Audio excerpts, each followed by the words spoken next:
across the UK, on DAB+, on YouTube, on your mobile, and on your side.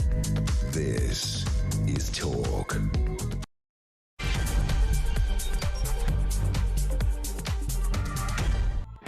Hello there, good evening. Well, look at you. Don't you look fresh-faced and enthusiastic for the start of February? It's cold and it's dark out there. Wipe that smirk from your visage. No, it's lovely to have your company. I'm going to be entertaining you and informing you for the next 3 hours. That's right, it's going to fly by because we're going to have so much fun because we've got each other, don't we? Don't we? Yes, that's right, because you are going to phone me up, aren't you? And we can have a little chit-chat together, which will be lovely. 03444991000 is the number.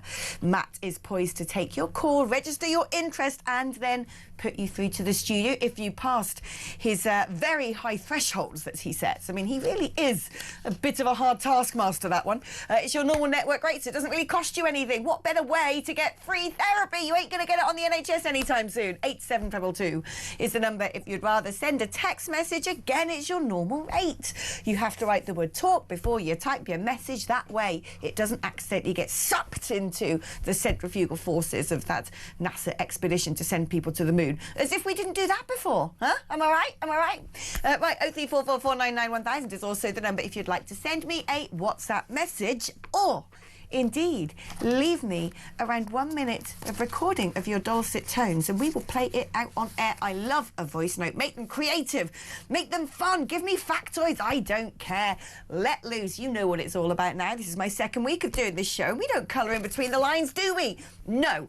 We put on a blindfold, grab every single crayon in the box and go absolutely tonto on the blank canvas that is this show.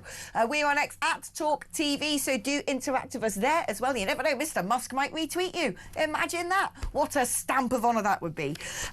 OK, now we've done all of the housekeeping, let's get on with the current affairs because I'm joined for the foreseeable future up until the 8 o'clock hour by the brilliant lawyer and writer Stephen Barrett. Hello to you, Stephen. How are you, my darling?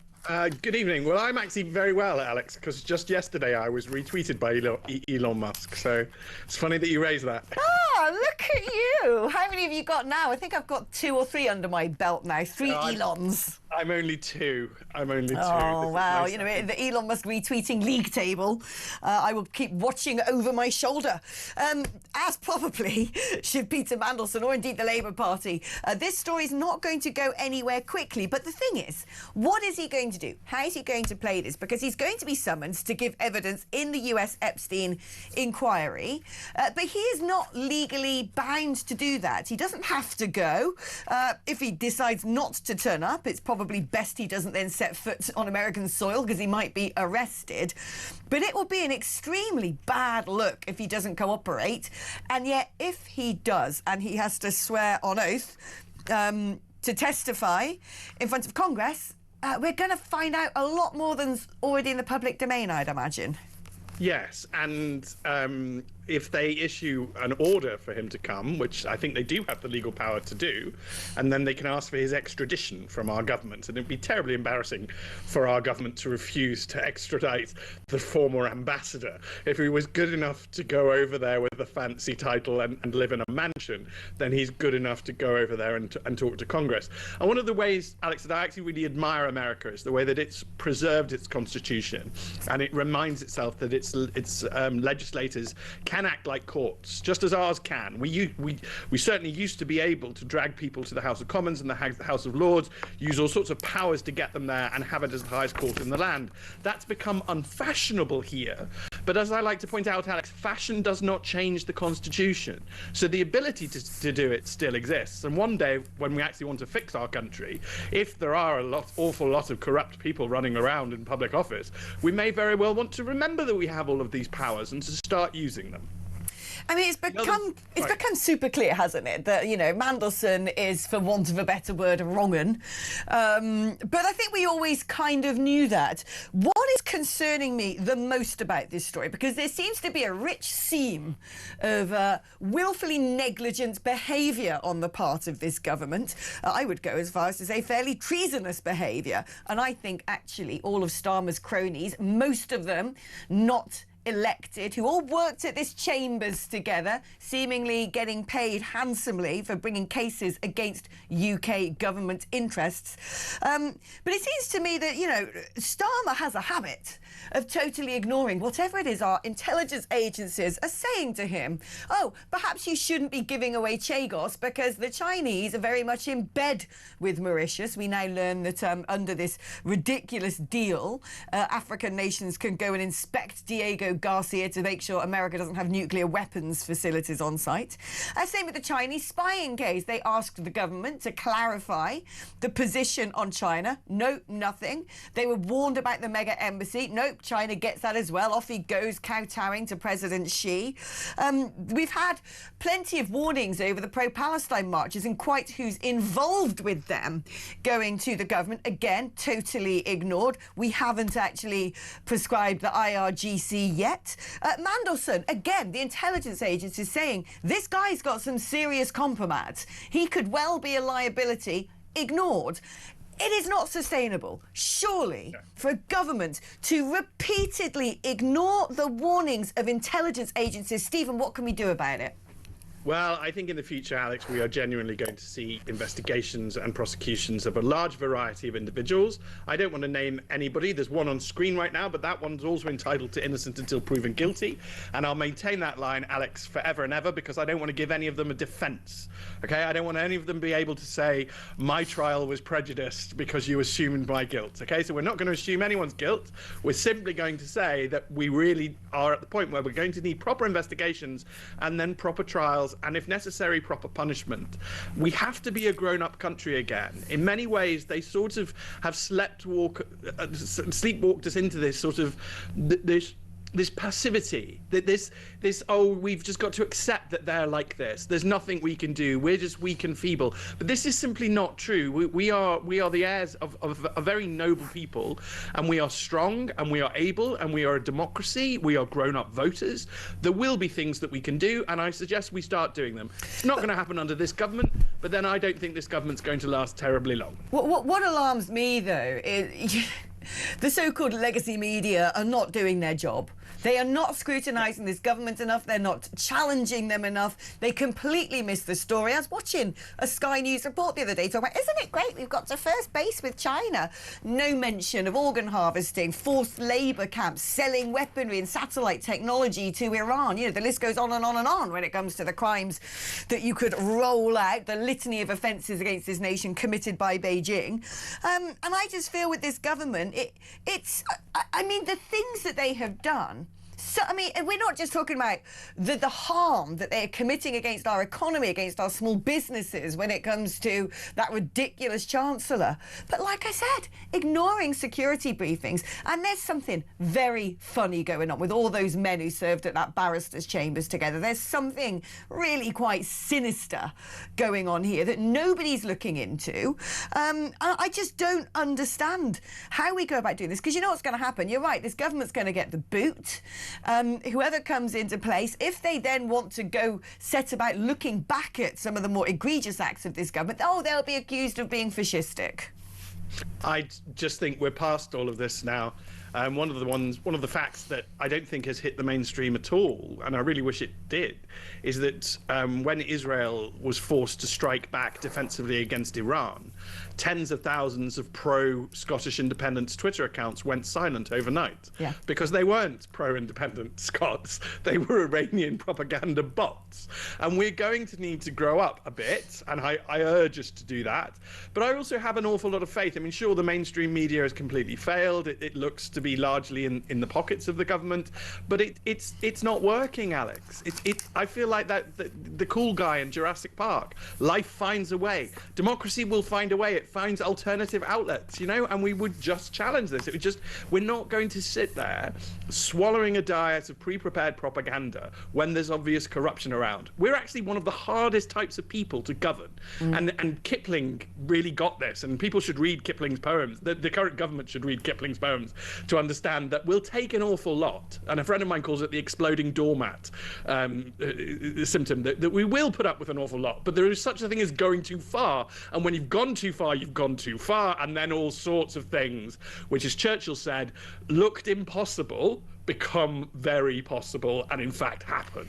And I think we are at that stage now. But by what mechanism do we essentially stand up and say enough is enough? Because I'm sorry, the fact that our Prime Minister, pro bono, at the goodness of his heart, not even for money, led a witch hunt against UK troops sent to Iraq and Afghanistan. And this is the man who is basically now the head of our armed forces, if you will. He will decide whether or not there are boots on the ground in Ukraine, etc. As a serviceman or woman, when you're told you're being deployed somewhere, you can't go, oh, do you know what, I don't fancy it, might just sit this one out, thank you very much. It was the Labour Party who sent them there. And this monster of a creature who now runs this government, like I said, largely, I think, at the behest of his cartel of legal cronies with very strange ideologies indeed, to put it mildly, went about, made it his business to harangue and to harass servicemen and women to the extent it actually has had a profound impact on their capabilities and freedoms in the theatre of war. It has directly imperilled our British troops, and he's running the government. How come he's still there? Well, that's what we have to keep screaming about, and it's noise. And when people feel powerless, I like to remind them that they're not powerless. Our traditional democratic constitutional tools are not law. People often, they reach for me, Alex, and they say, can you make this illegal? Can you get this before some judge? We don't do that because that would turn the judges into tyrants. Instead, we use noise and loudness and protest and public dissatisfaction, which in a free press would be mirrored in the press, because you will make more money, you will get more views and have more advertising revenue if you mirror the opinions of the people rather than simply sell the opinions of a tiny elite, because there's just much more money in the people, that there's more of them. You know, so those mechanisms need to come into play, and we need to get rid of this government. And then ultimately we need a man or woman who can command a majority in the House of Commons, and then that's it. Once we've got a man or woman who's trustworthy enough and commands a majority in the House of Commons, we can fix everything. And I'll help anyone to do it. You know, that it can be done. And anybody who says it can't be done, if they're a lawyer, then they're lying. All you need to do is to command a majority in the House of Commons, and you can fix everything. Oh, fingers crossed we live for a brighter future. What do you make of this? I mean, what the thing that's sort of the silver bullet really finally against not Jeffrey Epstein, Peter Mandelson, has been all these sort of toing and froing of making promises, receiving payments, £55,000. He's turned around and said, oh, I don't remember. This was 20 years ago, 3 separate $25,000 transactions. I'm sorry. You don't remember somebody giving you that amount of money? I don't care how much one has in the bank account, and I'm sure that Mandelson isn't short of a bob or two, but you remember, surely, someone giving you that volume of cash. Well, they just say anything now, Alex, don't they? But we don't have to be paranoid about this. Keir Starmer often uses paranoia about prejudicing a trial to silence people and shut people up. And I also think that's manipulative and dishonest. But in due time, we will have to go silent on Peter Mandelson in particular, depending on how that plays out. But I have always had the view, Alex, I simply don't understand anybody, any hypothetical human being who would sell out their country for money. What is the point? I mean, I've had the great privilege in my life to dine in some lovely restaurants, to go to some fabulous parties. I would be happier in spoons for life if I'm honest and loyal to my country. That is more important to me. I've got a child. There are other children who, you know, my godchildren. I care about them and their future and their nation. Why would you sell out your country for money? I simply don't understand the hypotheticals of it. There's nothing good enough that money can buy that is worth it, Alex. I know you know too. You will have been to fabulous places. There is nothing worth it. Stephen, there's nothing more fabulous than a Wetherspoons, in my opinion, quite frankly. I'm much happier with the app. Much happier down the spoons than I am at some of the private members' clubs of London that I end up in from time to time. I'm a simple soul, me. I don't like jewellery, I don't like shoes, I don't like handbags. I like a good bit of meat and some cider. That's enough to keep me silenced for a while. Right, Stephen, don't you go anywhere, because there is so much more in the news to be talking about. We're going to take a short break. If you want to send me your thoughts and feelings on the stories of the day, then what are you waiting for? 03444991000 is the number for WhatsApp. Leave me a tasty little voice note, a morsel of your thoughts, please, a morsel of your opinions. You can also use that number to phone up and have a chit-chat with Matt, who will vet you and make sure that you qualify for an audio ticket to come on the airwaves on HMS Talk. 8722 is the number if you want to send me a text message instead. Write the word talk before you text. And Mark in Coventry said, Alex, did you make your train on Friday and get home? Indeed, I did. I ran like the wind. Oh, the elbows were out. I was sort of like swinging my suitcase over my head like this, dodging, weaving, ducking, diving, almost collapsing down escalators, running through tube doors as they're about to shut. And I actually managed to get onto the train completely puffed out, covered in a slick of sweat, with about 5 minutes to go. So I'm not going to have to run that fast this time, although I think the A419 is closed tonight, so that'll be fun at the other end when I do get to the station. You don't care, because that's not you, is it? Anyway, right, thank you for asking. And anyway, Mark, I do like having a little relationship with my viewers like that. Right, OK, taking that break as promised. When we come back, we're going to be talking about yet another Sir Keir Starmer U-turn, because he's going to scrap plans to put asylum seekers in new council homes. Well, let's hope he is, because that's a mad concept, isn't it? Although I will believe it when I see it. We're discussing all of that and more after this.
The countdown is on and the window is about to slam shut. Transfer deadline day is here again and the football world means business. We'll bring you the bargains, the whispers, every deal, every twist. Which superstar signing is about to shake this season to its core? The biggest breaking stories, and we bring them to you. It's been that kind of bonkers window. An unbelievable window. This is Transfer Deadline Day. This is talkSPORT.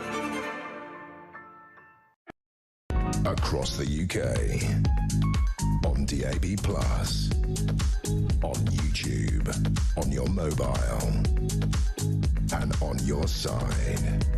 This is Talk. I am so fed up of talking about the blimmin' migrant. I'm just so fed up of talking about it. Every single day, it's like, guess what? Someone's gone and attacked another girl. Oh, yeah, usual suspect. Here we go again.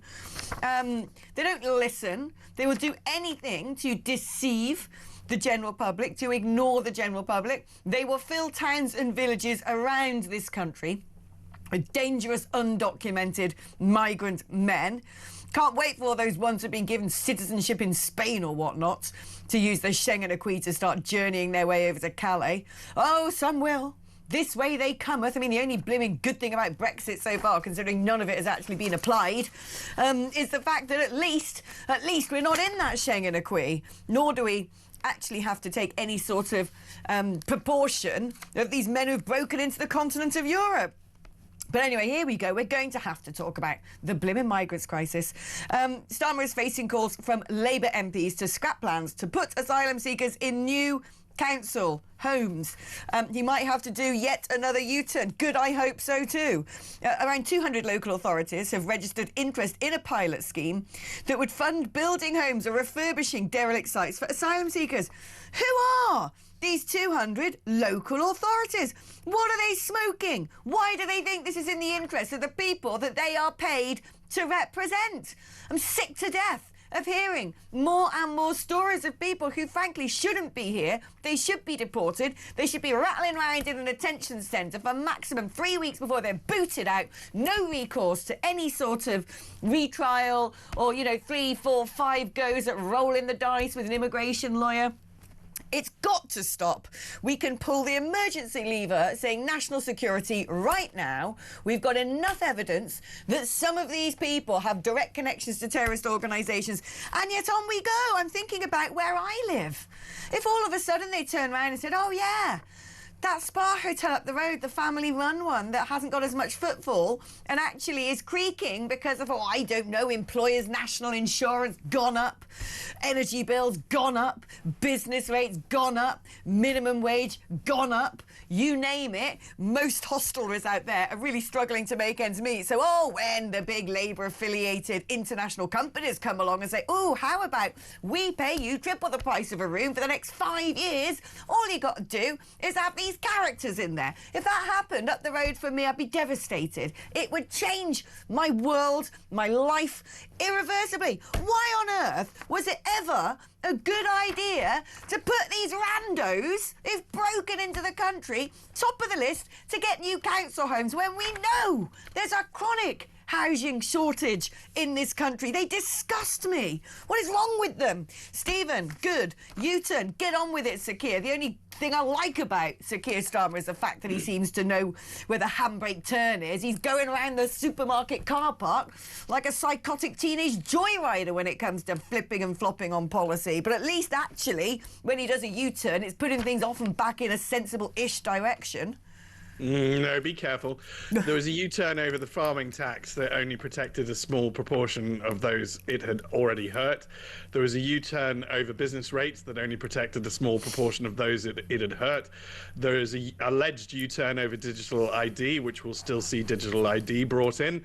And I would be very careful to trust any U-turn on this at all. I suspect what you will see is central government not putting migrants into council houses and local government doing it instead, so that he can say we haven't put them into council houses. I suspect that's the level of manipulative dishonesty we have come to expect from our Prime Minister. So I'm afraid no.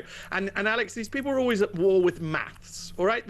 Every day, X hundred people arrive illegally by boat, and that carries on, and it carried on under the Conservative government and under the Labour government, and that's just more people. Okay, that's just maths. That's just more mouths to feed. That's more people to heat. That's more people to house, and it's just maths. And every day they consume resources. We've already maxed out the hotels in our country. I mean, I have been on a holiday. And I don't feel I need to cover up for the government, but I have been on a holiday with my child where there were migrants in our hotel, and they were fed differently. The staff, I always get on with staff, Alex. So I talk to everybody, and I'm a bit of a chatter. So you can't have me in any organisation without me getting on with the receptionist and the cleaner. It's just normal. It's what I do. So they were more than happy to explain where they were, and I saw the big room where we had breakfast elsewhere, and they had breakfast there. They're simply maths. What you can't go to war with maths, Alex, because eventually you just lose. And the more numbers that they increase, the more we won't have any hotel capacity. So they'll have to go somewhere else. What is utterly tragic, and what I hope, I think because using a platform like this is a great privilege. So I'd like to highlight that a homeless veteran died almost on the steps of a migrant hotel in the last few days. What? And we do not care for our homeless veterans at all, and instead we are wasting our money on these migrant men who do commit the most atrocious crimes. I limit myself, Alex, to when they're convicted or they plead guilty, because again, I don't want to prejudice a trial. So if you see a report of so-and-so arrested, I immediately go, have they pled guilty? Or if they're going to plead innocent, then I have to stay away from it. But that was two today. And if you think about it, you're always looking at the thin end of the wedge when you get to actual convictions. You know that there will be this many crimes, there will be this many crimes reported, there will be this many crimes that go to trial, and then there will be this many convictions. So you are really looking at the tiny point of it. These are dangerous migrant men. 600 of them in Crowborough. Exactly. Even then, if you try and get any information out of this government, how much are we spending on whatnot for the migrants? How many council houses have been given? Where have they been allocated? How much is that cost? How many people on the council house waiting list compared to how many houses have been given away? Whatever the data that you're looking for, they obfuscate. They find reasons not to give it. Oh, well, it's not in the public interest to have that. They will lie to us. They do everything under the cover of darkness. And, you know, talking about these reports we're seeing day in, day out, and like you said, the ones that make it to the newspaper, which are a daily occurrence now, basically, will be a tiny proportion of what's really going on. And when you look at this, you realise, you look at the way that some of the people traffickers are using social media platforms to recruit their customers, and they're putting up videos of Bournemouth Beach and putting up videos of lasses on a night out in the Toon, scantily clad, you know, staggering around in their towering heels. As they have, Alex, every right so to do. Right. I really hate this modern culture of blaming the victim.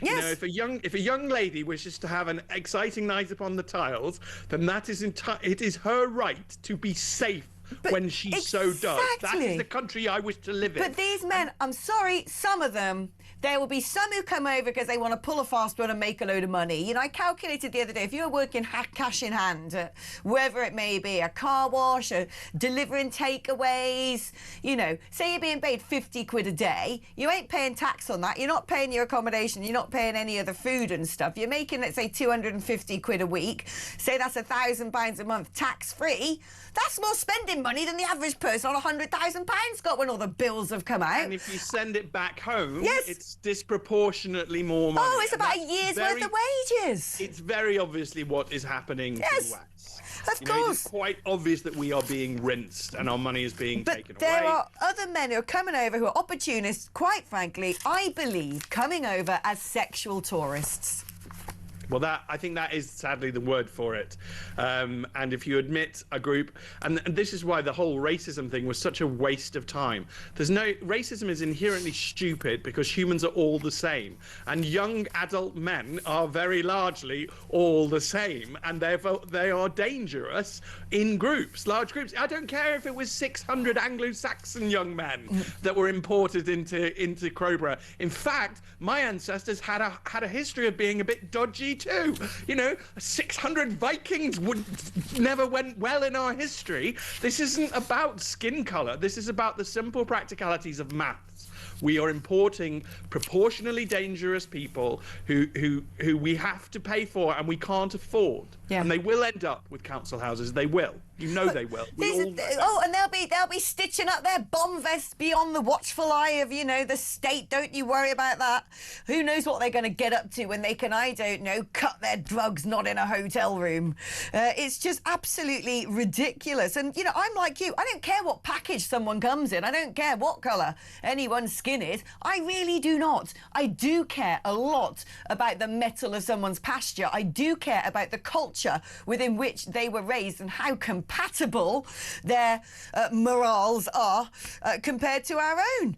But, you know, here we go. We're finding out that councils are spending millions and millions of pounds on social care for these men, because they are largely men, for adult asylum seekers. Kent Council has spent £40 million in 1 year. I mean, they do seem to have a lot of them down there because of the way they enter this country.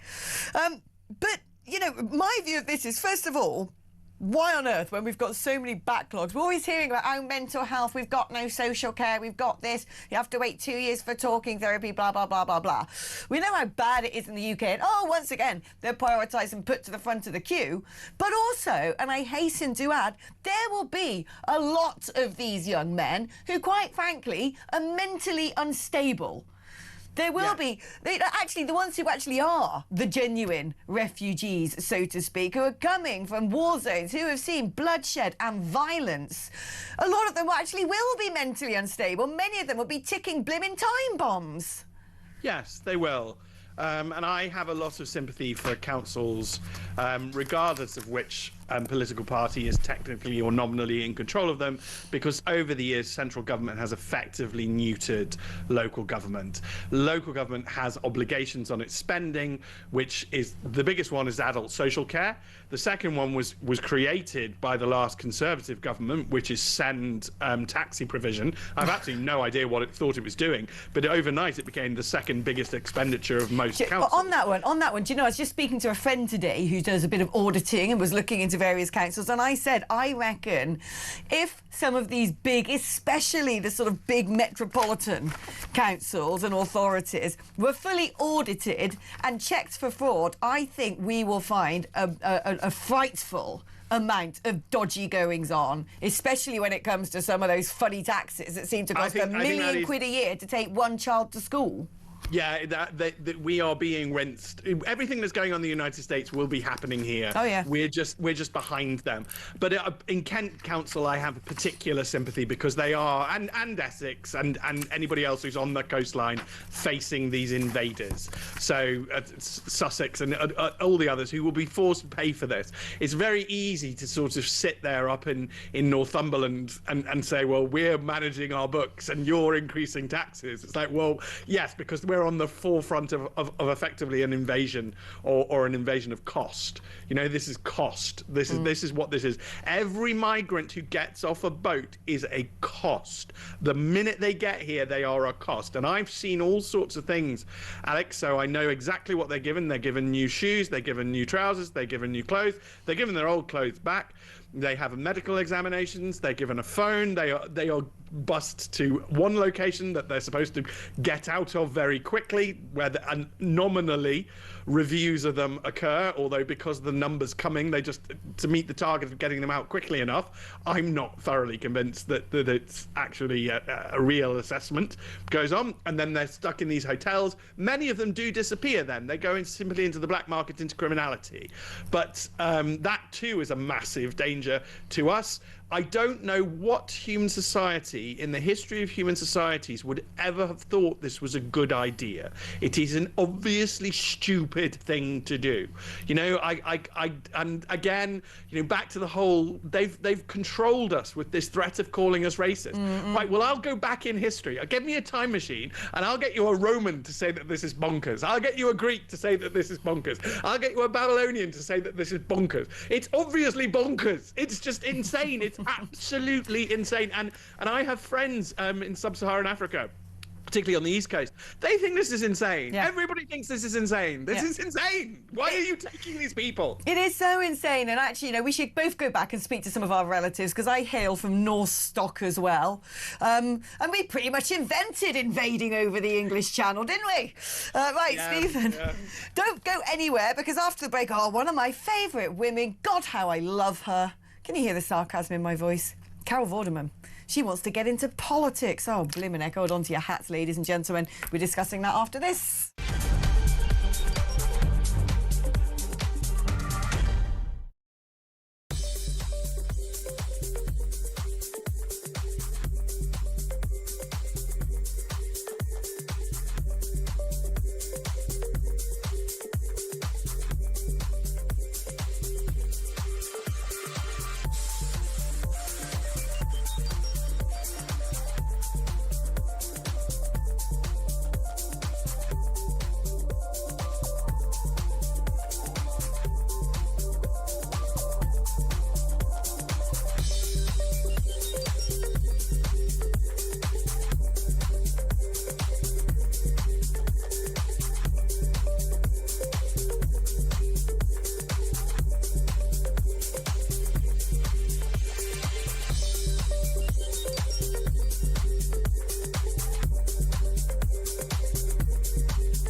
Across the UK. On DAB+. On YouTube. On your mobile. And on your side. This is Talk. Oh, Carol, Carol, Carol. You know, when I was a kid growing up, I used to like a bit of Countdown. Who doesn't, right? And in all honesty, when I was a kid growing up, I really liked Carol Vorderman as a little girl. I kind of idolised her, because here she was, really brainy, doing all the quick calculations with her board marker. I used to think she was so cool. I think I once wrote a letter to her even. But she was a great role model for young women and girls. Why didn't she just stay that way? Why didn't she sponsor spelling bees and math challenges and, I don't know, encourage people to get involved in the STEM subjects, just all the good stuff? You know, like when she was an RAF Air Force cadet, good stuff. She's gone tonto. I don't know what is it with these people. They go mad, don't they? They get a certain number of zeros in the bank account and they become more socialist than Mao Zedong. But anyway, she is decided in an interview she's given with The Telegraph that she might fancy her chances of running in politics. She's gone on the attack against Nigel Farage. She's basically said that he's a grifter. Of course he is. And then she banged on about, I want to go into politics because I want to, amongst other things, look after women and girls' safety. For a woman that seems to enjoy a statistic and knows how to add up, it actually strikes me with wonderment that she's not looked into the sexual offences by nationality and decided that actually the best person to serve the interests of the protection of women and girls probably is Nigel Farage, as the one person who wants to stop this perilous farce of letting any old person come into the country. Stephen, do you know what? When it comes to stuff like this, I get quite excited. I'm like, go on, girl, you do it. You go, because it's not going to be the Labour Party. It's like to be that mad outfit, the Greens. You get no proper scrutiny whatsoever for their diabolical viewpoints. But I just think if you want to commit career suicide, be my guest. No one's going to vote for you, love. Well, I mean, if it is the Green Party, then the leader does purport to have magical hypnotic powers, and perhaps it's more his ability to perform cosmetic surgery that she's interested in. But I think we're all realising that what the left is morphing into is deeply narcissistic and shocking. And I say that as somebody who's very open about having left-wing friends and very happy to have left-wing friends. There are Labour MPs who I deeply admire. One in particular, I was honoured to shake his hand. And so I don't say this with any sort of loathing or innate dislike of the left, but I think the left has lost its way.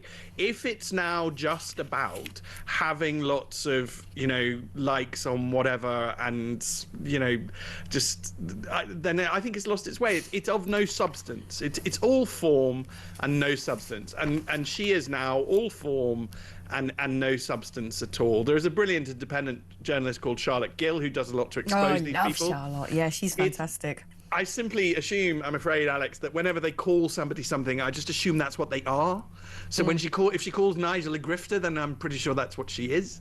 And as you quite rightly say, Nigel Farage is the best force in our country right now for protecting women and girls, because he would stop the biggest danger to them, which is the illegal boatmen. And it is. And, all of this, it would be fascinating to get her on your programme and to ask her what a woman is. If she wants to protect women, ask her what one is, because the Green Party doesn't know. The Green Party thinks that men who say they're a woman are women, which is obviously nonsense, obviously dishonest, and obviously untrue. All of this stuff, like you said, is a narcissistic performance of faux compassion, because the middle classes and the celebs think that this is the only tool they've got now to separate themselves from us dirty, unwashed ignoramus who might have a problem with open borders, because in their gated communities, no, they don't see a single roomy-eyed, scraggly-haired, bandy-limbed man wandering around with a machete. No, not where Carol lives, I'm sure. And so they get to use this sort of performance, this, climate change, isn't it so terrible? Either they've got the money to put in those ridiculous heat pumps and whatever it may be, or they don't care. because inside their gated mansions of 8 houses, you know, they can afford whatever electricity bill it is with all the green levies put on. But Alex, this is why it's vital that they fail. This is why it's vital that we wake up now. This country managed to avoid political revolutions, which are always destructive. You'll never find me supporting a violent insurrection or political revolution. They end terribly. But that's how France ended up, because its people didn't tell all those aristocrats in their stupid powdered wigs living in their palaces, you know, wanting to eat cake or brioche and not bread. They didn't tell them to shut up and stop it right now. And I think we, the British, need to tell people like Carol Vorderman, and there's no reason to single her out because there's plenty of narcissistic, vain people in our society, but we need to tell them all that they're going to shut up and not be listened to, and we're not going to cosplay Versailles because we don't want to end up in a violent revolution. Thank you very much. We'll go back to being a democracy. When Napoleon, and I always think it's the best thing that ever happened, when Napoleon tried to insult us by calling us a nation of shopkeepers, we just went, yeah, mate, we are. Proud of it too. And do you know what? You can't insult me by saying I go to Spoons. I'm proud of it. We are. I don't need to be a celebrity. I don't need these trappings. We have to package up people like Carol Vorderman and stop them destroying themselves and us. Well, this is it. For the most part, it's sort of like a wind-up Tonka toy. Let them go. It's quite entertaining. People like Carol Vorderman do more for the cause by making herself look like a muppet than most people. So, you know, be my guest, oh, Carol. Here's another quick story for you. Apparently the Conservatives have come out of a genius plan to win back voters from Reform UK, which essentially involves not calling people from Reform UK racists. Oh, well, who would have thunk not insulting the majority of the people who want to see borders controlled as far-right Nazis and fascists might work? Yeah, but, I mean, again, this is the weakness, and cards on the table, you know, I'm a former member of the Conservative Party. This is the weakness of where they are, is that they think that if they don't publicly say that they look down on Reform voters, they'll get them back. That doesn't mean that they don't privately look down on Reform voters by a long way. And the problem is that the leadership is that leadership's not really in control. They will still get the likes of Lord Barwell and Lord Finkelstein going out and individually insulting every one of the few remaining Conservative voters that they have left until they have none more left. And that's a great tragedy because, again, as I like to say, I have friends on the left. I still have friends in the Conservative Party. They're people I deeply respect in the Conservative Party. I think it's sad where they are, but they are dying. Yeah, well, I think they're pretty much dead at this point. When the likes of Amber Rudd are cheering you on, going, yeah, these defections are brilliant. It's making the Conservative Party go back to being Conservatives. It's like, yeah, it's going to work. Right, OK, Stephen, we'll leave that one there, because when we come back after the break, it's flown by this time, hasn't it? When we come back after the break, it's time to look at what's going on with the Labour Party, because all is not settled for Starmer. Oh no, he might have stopped the might of Burnham, King of the North, coming in and having his wicked way. But what about that lass who bought that house down on the Sussex coastline there? What's she planning on doing? Oh, well, it seems to me quite a lot. Angela Rayner. I'd watch out if I were you, Sakir. We're discussing it after this.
Does Keir Starmer have blood on his hands? Yes, he does.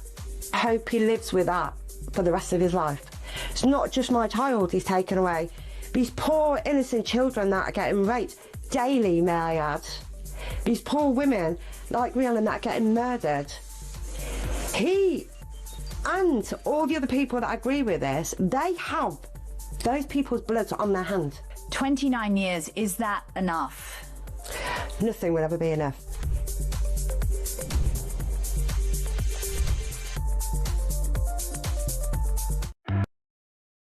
Across the UK, on DAB+, on YouTube, on your mobile, and on your side. This is Talk. Hello, welcome back. Not the words, I think, that Sir Keir Starmer's going to be wanting to use when he looks in the mirror at those beady, dark little communist eyes and sees the red-headed spectre behind him. Because apparently Angela Rayner has allegedly built up a war chest of more than £1 million to topple the Prime Minister. What a lovely lot they are. At a fundraising dinner, she told her supporters she's not dead yet. Apparently, she's walking around offering cabinet roles to various people. I can actually see a route for her. I can see how this is going to happen, Stephen. Because already you're getting certain unions withdrawing their, their tacit support of Sir Keir Starmer.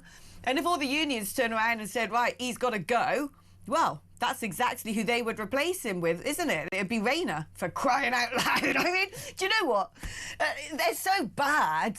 At least if Rayner got in, it would sort of flush out that dodgy legal cartel who seem to be running the country. I can't imagine the Hermers and the Phillips and all the rest of them still having their evil tentacles in 10 Downing Street. But we would look like an absolute idiot nation. It would be Clownland if she became Prime Minister. No, so I get into trouble with your co-host Kev because I am a pro Angela Rayner and I have been for quite a long time. She did a long piece interview with Fraser Nelson in The Spectator, I think nearly 10 years ago, longer than that, or just a very long time ago. It's very, very good. And it was obvious to me from that she's actually very clever. Now, you can fairly say that she's not highly educated, but I never really judge a brain on whether it's educated or not, because educated or not doesn't guarantee that the brain is clever. She's clearly got a clever brain, and if the Labour Party is to fix itself at all, it will have to do so by reclaiming its working class roots. The best parts of the Labour Party are Blue Labour, which is ironic. I think it's a really stupid name for them, by the way. Free tip to them on branding. It makes them sound like Tory Labour. They shouldn't. What they meant was blue collar. What they meant, they should have just called themselves working class Labour, because that's what they are. And focusing on the lives of working class people, improving those, that's all I want to do in politics. I'm absolutely hands on the table, but I don't mind my opponents trying to do the same thing. If we're both trying to do it, one of us might come up with a good policy that actually works. But I mean, what are her policies? What is her vision? What is her ideology? Because I always get the impression she's so in bed with the unions, which quite frankly are nothing to do with workers' rights anymore, but the most vocal and egregious when it comes to all of the mad left-wing stuff, the sort of cultural Marxism stuff. There she is, always getting involved in the pride marches. I just kind of feel like she'd be even more left-wing than Starmer. I think she's got to be given space and time, if she does replace him, to come up with a strategy and a policy and to find out who she is. I would strongly, she doesn't need to take any advice from me, but I strongly recommend she talks to Lord Maurice Glassman and takes some advice from him on where to go. But ultimately, the Labour Party is going to die if it sticks with these Stormtrooper clones. The difficulty she'll have if she does replace Keir Starmer is that there are a couple of 100 of these people who are absolute mouth breathers. Now, I mean, Alex, we're just getting off on the right foot, hopefully on our appearance relationship. But Kev and I have this thing where I always argue that Tris Osborne is the dimmest thing to have ever entered the House of Commons. He's not malicious, he's just incredibly dim. And all he ever does is tweet, Keir Starmer is brilliant, the government is succeeding. He's probably doing it as we speak. I've never even come across this character. Oh, well, he's fascinating, because a lot of the Stormtroopers are nasty. And I never ascribe, I've never seen any nastiness from him. He's just a bot. You could replace him with AI. That's what you can do. And if she takes the leadership of this Labour Party, she's going to have a couple of hundred of them in Parliament. So she's going to have to deal with that, and that's an interesting challenge. But if it's not somebody who restores the working class roots to Labour, then Labour will simply die. That is the end. You know, I've said the Conservative Party's dying. Labour will just die too. Both major parties will die. I don't mind that, because as a constitutional scholar, first past the post is not there to keep any political party alive.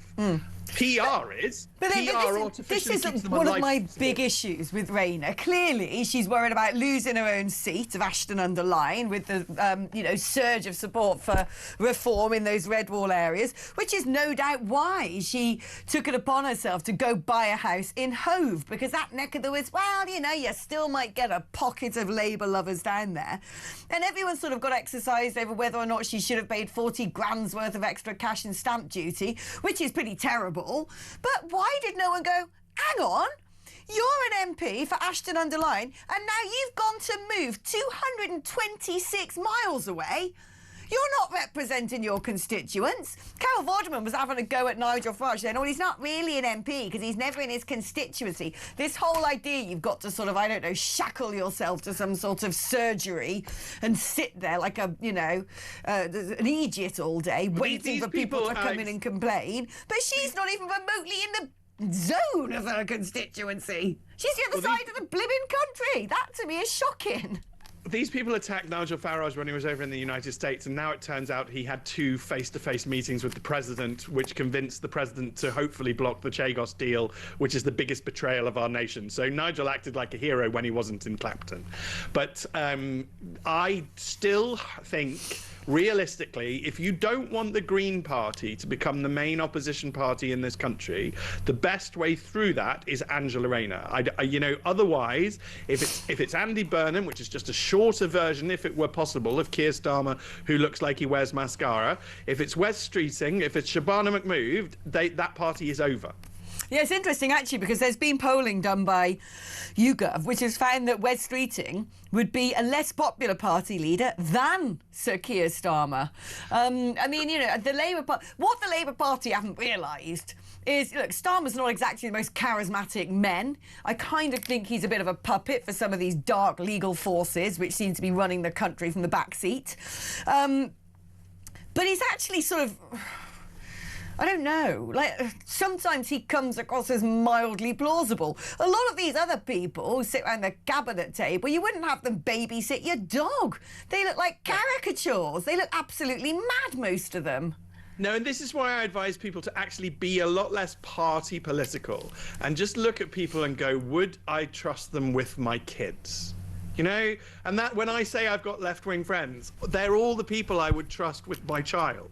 When I still respect members of the Conservative Party, they're the people I would trust with my child. And, that we need to get back to the idea of politicians of substance. You don't have to agree with them. I mean, I have an immense respect for Tony Benn, who I almost certainly completely disagree with. And to name a Conservative politician, there was a lovely Conservative MP called Bob Neal, who I never agreed with on any policy position, but was an incredibly decent human being. That's what he was and is.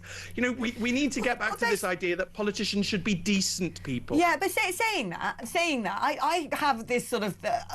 I really hate this puritanical thing where it's like, well, they once said something awful on social media. Oh, they had a marriage breakdown. I'm like, Winston Churchill, by all accounts, was a brilliant leader. Was he a grumpy, misogynistic... of course he was. He didn't exactly look like a song and a dance to work for. The man looked like a bit of a tyrant and a monster, quite frankly. But he was a great leader. I sometimes think we've got this obsession now in the West that we want our politicians to be like, yes, I plait my daughter's hair and took her to a Taylor Swift concert. No, I want someone like Donald Trump, who sometimes might sound like an absolute bozo and say crazy things like, oh, if you don't give me the Nobel Peace Prize, I'm going to go and do whatever I want, X, Y, Z. But, for all of his rough edges, he gets stuff done. The world is safer with Donald Trump as president of the United States, and I think anybody who can't accept that is just deluded. But to take this back to the point, I do hope Angela Rayner ends up at the front of this particular queue because, one, he needs replacing and he needs replacing now. Secondly, the Labour Party should have a second bite at the cherry. I saw a noble lord of the House of Lords writing articles and trying to claim that there needs to be a general election. That's not true constitutionally, and I won't have people manipulated or misled on the Constitution, even if it doesn't benefit me. I will always tell the public what the Constitution is, and there's no requirement for a general election if Labour changed leader. And in fact, it would be better for everybody if Labour changed leader. My personal, it's only me, Stephen, not as an expert, just as a human being, my personal choice would be Angela Rayner, and I hope she gets it. But let's see who it is. Let's at least start the process. The man should have resigned by now anyway. Oh, no, and I agree with you. I think he probably should have resigned. I mean, at least having Angela Rayner in number 10 will give us a little bit of a comic relief, one thinks. But although I just do remember, Alex, remember, because there are people, and I get very upset. I don't think women do it as much, but there's a men who will not recognise intelligent women really irritate me. She is intelligent. She is. She's got a brain in that head. Now, whether she uses it or not, and whether she puts it together, whether it all comes together, who knows? But she's not an airhead. She's not a moron. The problem I've got, though, is she's still massively left-wing, and so she's not going to deliver, especially if she's been the pick of the union. She's not going to deliver the medicine that the country needs. It's a bit like having anybody from the Labour Party run the country right now. It's a bit like diagnosing someone with lung cancer and prescribing them cigarettes. Which we probably did used to do. But it will be an interesting... We look forward... We live in, unfortunately, in interesting times. What I think is starting to dawn on people is just how bad everything is.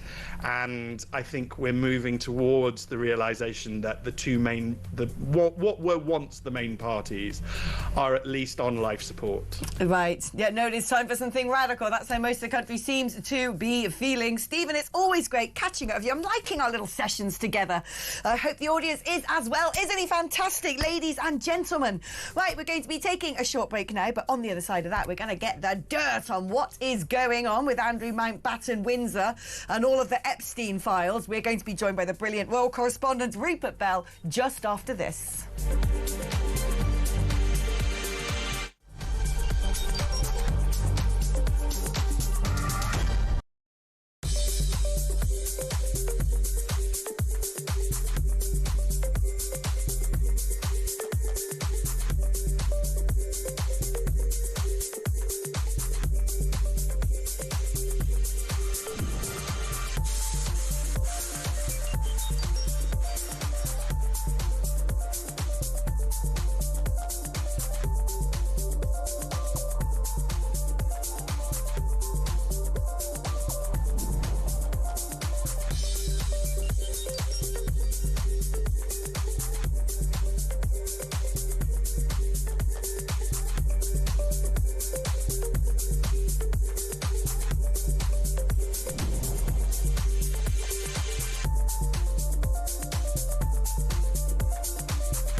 Across the UK, on DAB+, on YouTube, on your mobile, and on your side.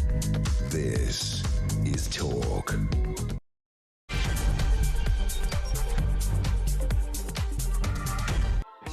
Hello and welcome back. 1 hour done, 2 to go. Aren't we all having some fun? I am. I hope you are too. Now, it is that time, isn't it? If you haven't done so already, get that three-fingered gin poured.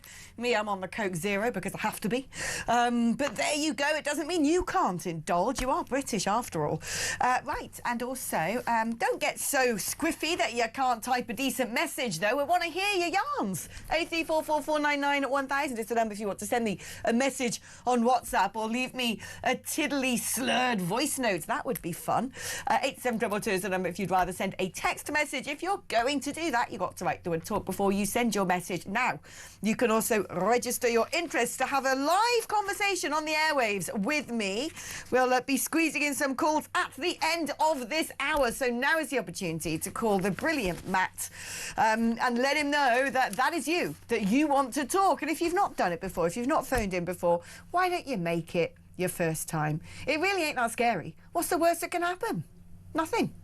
Most people listening don't know who you are anyway, do they? So, I mean, I have to sit here and make a muppet of myself live on air 3 hours a day, don't I? The mad things that I say. The other day I was scratching like a baboon and I thought it was a blackout outside because the blind was down.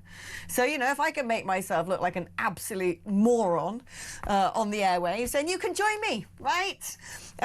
Like I said, what is the worst that could happen? It's your normal network rate as well. Let's do some messages, shall we, before we get on with the show. Evening to you, Alex. Great show. Thank you very much. Tell Stephen, I think he's great. He speaks common sense. Seems to actually want to change things for our country, as many of us do, before it's too late, if it's not already. Says Barbara, 77, from London. Certainly, if you live in the apocalyptic creation that is London, you might think that it's beyond repair. Carol Vorderman should know better. She has the wrong vowel. It's grafter. Does that make sense? Oh, you mean for Nigel, he's a grafter, not a grifter. Oh, I see what you did there. I hate this word grifter that people are using all the time. Like every 5 seconds, someone says, such a grifter. Or shilling for something. Oh, you're shilling for Israel. Oh, shilling for Russia. Oh, he's such a grifter. I just get some new words, please, people. Hi, Alex, what a great guy you have on. Stephen Barrett, brilliant guy, love him. He tells it as it is. Correct. Let Vorderman stand, I say, says Jason in Pompey. Might take her down a peg when she loses. Another split in the vote on the left is a good thing. Nothing is going to stop us putting Farage in charge. Choo-choo, all aboard the Reform Express, says Jason. Quite like choo-choo, slice. Isn't Rayner even more so to the left? My God, if she took over, the Calais crew would be in rowing boats, wouldn't they, says Pete in Desborough. Well, this is my worry. I mean, the problem is the Labour Party want to get rid of Sir Keir Starmer because he's not being left-wing enough. When the man, to me, seems like a communist on steroids. So be careful what you wish for. Right, let's focus our attention on the royal family now. Poor royal family, right? What do you do with a problem like blimmin' Andrew? I mean, it was bad enough when the Virginia Giuffre stuff came out and he did that toe-curling, awful interview with Newsnight. But the more we find out, it's not just him, it's that blimmin' mad ex-wife of his as well. They were so all over Epstein. I mean, she was like, I love you, please marry me. Why haven't you speaking to me anymore? I need you. Please send a check in the post. Meanwhile, more and more stuff comes out on the things that he may have gotten up to. Let's speak now to Rupert Bell, Talk's royal correspondent. Rupert, I mean, they've stripped him of his titles, they've biffed him out of his royal residence. What else can they do at this point?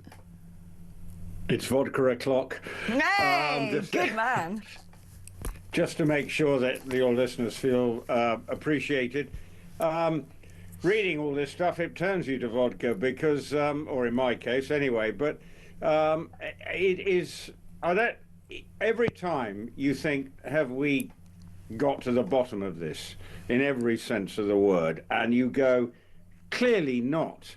And then suddenly what's coming out over these latest allegations, and remember, Andrew Mountbatten Windsor has always protested his innocence. So you always got, that's your caveat, but at the same time, you look at the pictures that came out and you go, well, that's pretty unseemly. That just looks a bit seedy. It doesn't look right, whatever. And then you hear further allegations, about people coming to Royal Lodge that have maybe for intimate relations, and then the next minute they seem to be going around Buckingham Palace. The whole thing is just incredibly unedifying. And Andrew, and then today you see him brazening it out at Windsor Great Park, waving at passers-by on the long walk at Windsor Great Park. He's out riding, and you wonder, you know, where's he coming from? Has he no shame? Because these are serious allegations. Now, of course, everyone who seems to have been part of these allegations is denying everything that came on. But for Andrew, it just seems to be getting worse. And for the king and the rest of the royal family, they must be thinking, when's this going to stop? And that's because it seems to be a waterfall of allegations against him. But I mean, do you think, because I actually still think most of the general public can look at this and go, right, you can't, you can choose your friends, but you can't choose your relatives. And he's a wrong-un. They've booted him out. They've stripped him of his titles. It doesn't necessarily mean that Kate and Wills and the rest of them are wrong-uns as well. How damaging is this for them, really? Well, they're not able to do their job because every time they try and do what they're supposed to do, royal visits here, royal visits there, it doesn't get the oxygen or publicity for them. It's because he is such a dominant aspect. Because it's not just him. Obviously, the Labour government now have got to deal with the fallout from all the allegations around Peter Mandelson. You know, now he's been booted out of the party, and then there's some serious allegations around him. So it's not just Andrew. So there's lots of people having to deal with the fallout. What about in America? Well, it seems to me at times that the sort of high-profile element of the two, Mandelson and also Andrew, are the easy stick to bear. Now, obviously we're not privy to what's been shown on American television about this, but when you got Bill Gates being brought in and other people with serious allegations, Trump denying everything in his case, so the whole thing is an unedifying mess around a man who clearly knew how to manipulate absolutely everyone. Yeah. No, it's true. It's almost like if you weren't invited to that gross island, you haven't made it in life. Well, that seems to be it. And you look at it and go, you know, it seemed to be a sort of sought after invitation, and then you've got Sarah Ferguson with a sort of pleading, you know, walk me through all of this stuff, because I was trying to catch up with it today, and the Sarah Ferguson element is very weird. You know, she's desperate for his attention. He seems to have lost a bit of interest in her and thinks she's just a noise in the background. She's there begging for him to be a husband, best friend, whatever. And then there was something in these papers, there's so much to go through, but there was something I was reading earlier, and forgive me if I get this wrong, because my brain doesn't always retain everything in the way that I wish it should. But there seemed to be this sort of suggestion with some of the papers that have been released that show Jeffrey Epstein, I don't know, wanting to do some delve into her financial background or something? Well, I think the problem is Sarah Ferguson has loved the lifestyle and has courted and lived probably way beyond her means. And as you hear, you know, pleading after one of the emails, I can't suddenly pay my $27,000 rent on some property that she was living in. Can you help me out? So she was clearly living beyond her means. She loved the royal lifestyle. She still does love all that. So between the pair of them, they have created this huge problem because they were living in this gilded lifestyle and Andrew obviously was a trade envoy, and all the stuff around that, you know, maybe there might be more to come out around his, you know, what he did as trade envoy. But when you look at what he was doing with Epstein and then Sarah Ferguson, and seem to be some really tacky emails around their daughters, who probably they suddenly feel as much, you know, they were sort of almost put up, and Sarah Ferguson using their children, and they must be aghast. But ultimately, Andrew's denied any allegations. Sarah Ferguson just looks needy from these allegations. And the poor children are sort of in a firestorm here of what do we do about this? But ultimately, and there's a lot of people are saying, you've got to think of the victims. And that's why this lawyer in America is saying, maybe it's time for Andrew to come forward and to say something. He's not going to, is he? He ain't going to go testify in America in a million years. No, that's the problem, because he is convinced that he's done nothing wrong. But actually, if he had, but why? It comes back to, why did they give Virginia Giuffre's estate and her $12 million? You go, what was that about? Right. No, that's the problem. What about those poor women, though? I feel very, very sorry for them, because in terms of Beatrice and what's her face, Eugenie. Thank you, that's it. Like, I'm not good on the royals, me. It's not my forte subject, but I feel desperately sorry for them because look, however embarrassing and grotesque Sarah Ferguson is, and indeed Andrew, that's their parents. That's their mum and dad. That is not easy to just cut off your own parents. No, and I think that's, and I think there would be, other people in similar circumstances. You idolize your parents. That's what we do. But at the same time, when you're getting a constant drip feed of allegations against your parents, and then you think, well, is this true? Is this true? And then where do the parents go? Because do they try and defend their name? And for Andrew, when's he going to suddenly say, well, I say I'm innocent? When's he going to put his head above the parapet? Apart from just riding a horse around Windsor Great Park and then driving around and looking as if there isn't a care in the world. And actually, you should be actually thinking, well, this is, humiliating. But the trouble is, and as I say, I've known him for a long time. His arrogance and his ignorance has just led him to this place of thinking, well, I'm almost not necessarily above the law, but I'm a member of the royal family and I'm entitled to do this. And his sense of entitlement is what I think angers people. So when is he going to say there are victims in this? Some serious allegations around the way people were treated just to please, the rich and the famous, which was, when you look at all the allegations, that's what it was about. And you go, well, if you're innocent, then defend yourself then. Put your head above the parapet. But as you quite rightly say, Alex, I'm not sure that he would be prepared to do that, because the last time that he tried to defend his position, as you alluded to, it was in that Newsnight interview, which led to his further downfall. And when you see these allegations come out, it picks further holes in that interview. Oh, it does. But what can the royal family do about him now? I mean, because at one point there was talk of him going over to the Middle East or something and rattling around over there in some sort of donated palace, which I think would be a dreadful idea.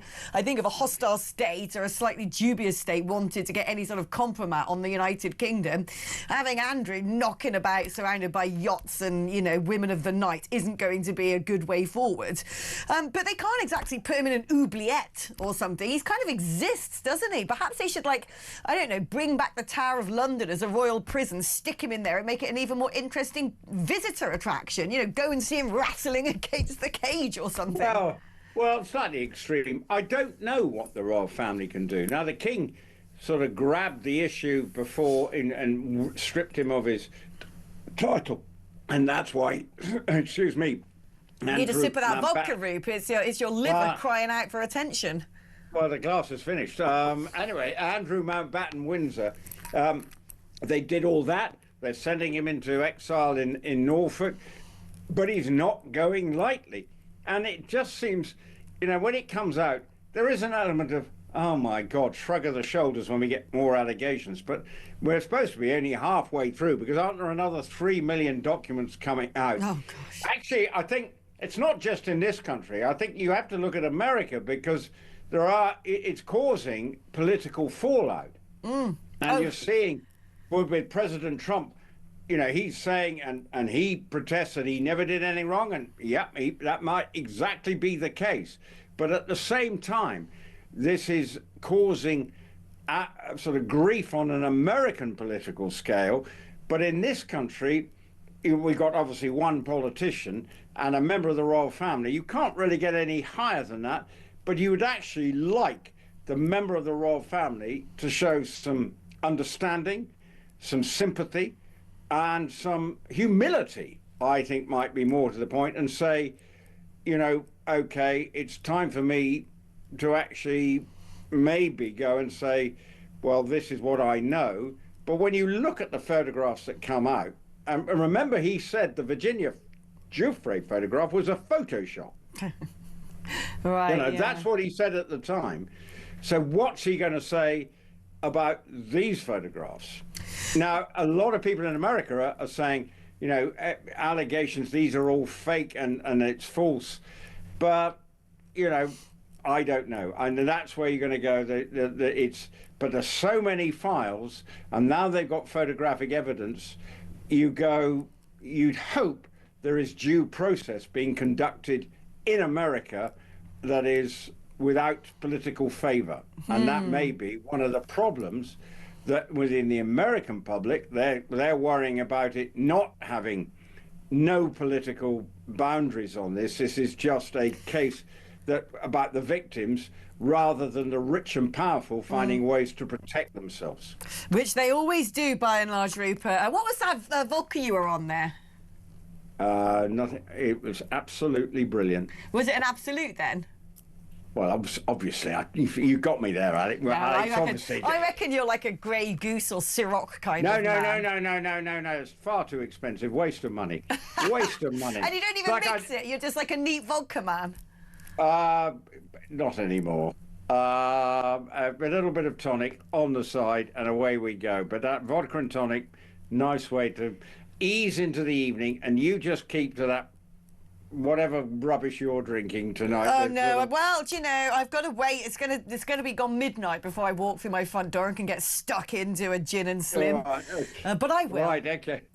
Very good, Alex. But anyway, up the absolute vodka. Hey, that's my boy, the three-fingered vodka legend, Rupert Bell there. Ladies and gentlemen, like someone's just said, Alex, you're my type of person. I'm an avid viewer. Keep up the good work. I'm not going to read the name you put on that message, though. David James. Yeah, I can see what your name is. But thank you. Thank you. I'm glad to... You don't know me that well. Maybe I won't be your type of person if you actually got to know me better. Although I kind of am one of those, you know, what you see is what you get. I actually sent... Weird Hour, where we sort of end up going completely tonto after 9 o'clock to a greater or lesser extent, especially when in the company of a comedian. I sent it over to my ex-boyfriend. We're sort of chit-chatting, and it's like, oh, watching that is just like hanging out with you again. I'm like, yeah, you see? See? So that, yeah, but basically that's my chat whether I'm in Wetherspoons or in a radio studio. So you can imagine what life share Alex is. Certainly Nicholas couldn't put up with me. No, that's not true. We remain on good terms. Life just decided it should be best if for now we go our separate ways. What a sad story that is. Don't know why I'm banging on about that. Right, we're going to take a short break now, but after the break, we're going to be joined by the excellent Noaya Khan, political commentator and host of Beyond Belief. She was, once upon a time, a married Muslim woman and decided to leave the faith and has become one of the most outspoken critics of it since. We're going to be talking about various things, such as, well, you know, the countryside's racist, but also all of these people who now want themselves to become counsellors in the United Kingdom from the Muslim community, and look at their social media footprints. Yeah, they can't pull the wool over our eyes. We're going to be delving into all of those stories just after this.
Does Keir Starmer have blood on his hands? Yes, he does.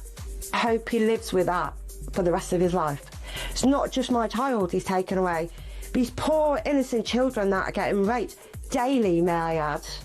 These poor women like Rhiannon that are getting murdered. He and all the other people that agree with this, they have those people's blood on their hand. 29 years, is that enough? Nothing will ever be enough.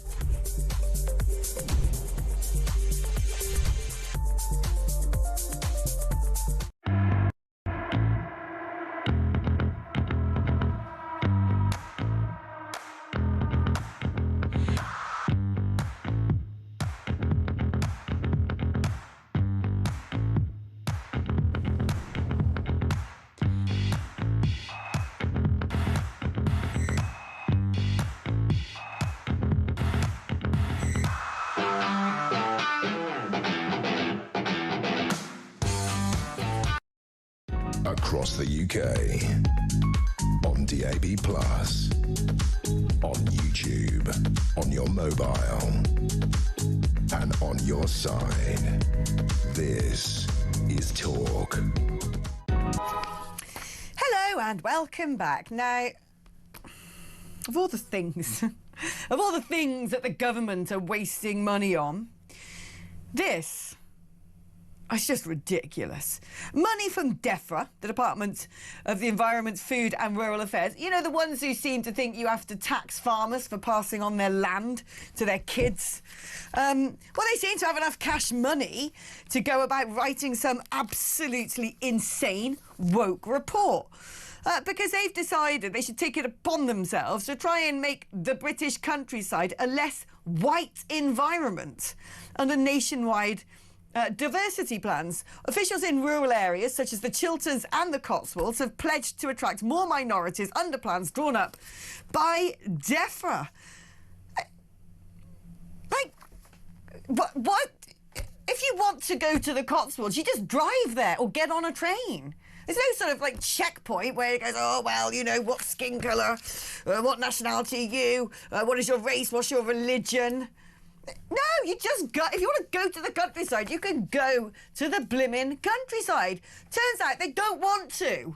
And why should they have to? If they don't want to, then great, don't. Meanwhile, certainly, without doubt, in certain parts of the countryside, here's looking at you, Lake District. Some communities clearly have plans to ensconce themselves with mega mosques in those parts. But, you know, hilariously, so I live in the Cotswolds, right? And yes, OK, it's a high-trust monocultural society around there, by and large. You know, it is. It's great. I love it. It's why I moved there. You can leave your door unlocked. You haven't got people trying to sort of walk in and nick stuff. And you're not being harassed on the streets by men with funny ideas about women. It's absolutely marvellous. If you were to drop your wallet in the middle of Cirencester town centre, someone's going to pick it up and chase you down the street to hand it back to you. It's just nice, functioning old England out there, and don't we just love it? But the idea that it's somehow racist because it functions and is nice and is traditional, I mean, this comes on the very same day, ironically, that the front page of The Sun is all about how Lewis Hamilton's getting it on with Kim Kardashian. Oh, where did they go on their date? That's right, the Cotswolds, just as Jay-Z and Beyonce are buying a home in, that's right, the Cotswolds. So, you know, frankly, that proves the point. If you want to go to the Cotswolds, it doesn't matter what your skin colour is, off you go. Go enjoy yourself. Unfortunately, I can't stop you. There's certainly some people that I wouldn't mind stopping. But it's just crazy. Let's speak to the brilliant Noaya Khan. How are you doing, my darling? I'm good. Thank you so much for having me, Alex. No, my pleasure. Have you been down to the Cotswolds lately?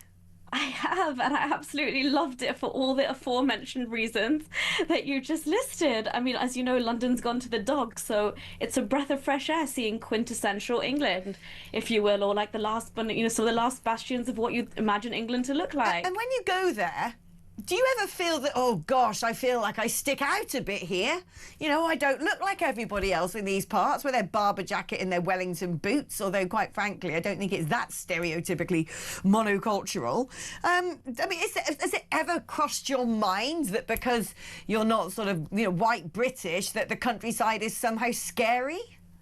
Not at all. And if I wanted to be surrounded by people that, you know, looked more like me and had ways of like living in the restaurants and halal shops and mosques that I, you know, for some reason craved, I would go to Southall or Whitechapel or all those areas that are already, you know, completely taken over in that regard. But as you're saying, nobody is stopping these people from walking in or visiting the Cotswolds or any other part of the countryside for that matter. And I feel like you touched on it perfectly, that there's a complete absence of interest there, and I think that needs to be the focus. A lot of these people, and I'm sorry, especially coming from an Islamic background, a lot of Muslims do not care for, you know, the English countryside or nature, or I mean, how many memberships like do you think Muslim families hold of the National Trust or British Heritage, for example? It's unsurprisingly very, very low. I mean, when I'm reading some of this madness, I mean, how much money was spent on this, for crying out loud? One of the most alarming things is one of the particular regions, and I can't remember which one it is. Oh, this is it. This is it. Which one is this? One concern was that rural facilities catered to white English culture, namely protected landscapes were closely associated with traditional pubs, which have limited food options and cater to people who have a drinking culture. Because we're British! Because we like a pub! You can go to a pub and get a non-alcoholic drink. It is possible, you know. You don't have to be scared because other people are having a pint. Why do they want us to completely reverse the way that we live here? And when you read some of this mad thing, many communities, this is quoting one of these reports, many communities in modern Britain feel that these landscapes hold no relevance for them. What do you mean relevance? What do they want to go and wander around sort of fields full of, I don't know, baobab trees and what are they expecting? The African savannah? Chuck a few lions and elephants in there, that might make you feel a bit more at home. It's absolutely bonkers. I don't think this is the sort of nonsense that's written by a white person in a rainbow lanyard, and it's frankly insulting to minority communities by saying, well, you know, you're underrepresented in the English countryside, you gotta go. Oh, some demographics are still underrepresented, so you better go and do some hiking, my friend. They don't have to if they don't want to. No, absolutely. And I mean, it's like, God forbid you walk into a pub where they're, you know, the first options that are not in front of you aren't halal, or you have to be confronted with a Sunday roast. I mean, you can't, it speaks to a wider problem of like this kind of separatist mindset where you can't even enter an establishment if they're serving alcohol, for example, you know, which, as we say, pubs are quintessential for English culture. Every 200 yards there should be a pub, rightly so. The same way if you go to Dubai or somewhere else in the UAE, every 200 yards you'll see a mosque. Fair enough. But it's just, you know, people walking their dogs, people out enjoying life, free mixing, things like that. If we allow kind of this DEI mindset to transport itself to the countryside, you're going to start having restrictions on things that are so normal. Well, no, I mean, this is the thing. One of the proposals is to make sure that people don't have their dogs out and about, because it might scare some Muslims because dogs aren't halal. I mean, I don't like dogs, okay? Where I live is really doggy, and I don't particularly care for it. I love my neighbour so much. She's the greatest person on earth, and she looks after me so well, and she happens to be a dog groomer, and she keeps turning over my doorstep with creatures, and, you know, she's like giving them a walk, and she's come over to have a cup of tea, and I'm like, oh, look, that one's got weird eyes that are close together. But, you know, like, I don't particularly like dogs, but if you've got a dog and you live in the countryside, you're free to walk it. You can't turn around and say, well, you know, might upset some people who might want to visit one day. No, exactly. And I genuinely do think, you know, just going back to the point of the lack of interest, as you said, some of them just, there's no interest there in, you know, a lot of these.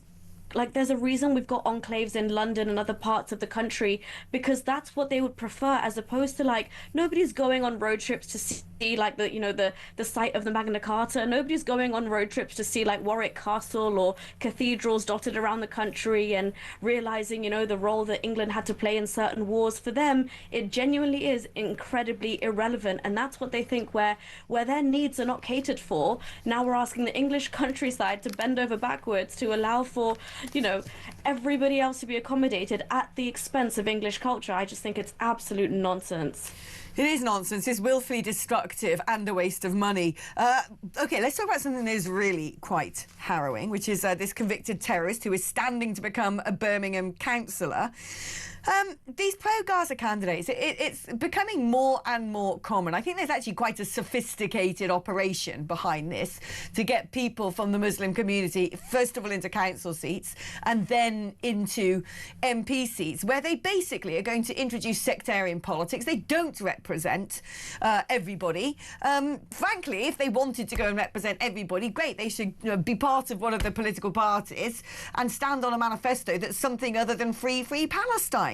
But the problem is as well, some of these people, the things that they have said, some of the attitudes are absolutely horrible. I mean, one clip, this guy Shahid Butt, who's standing as an independent candidate in the local elections, describes jihad as a compassionate act. He said in another clip, Allah says in the Quran, do not take the Jews or Christians as your friends.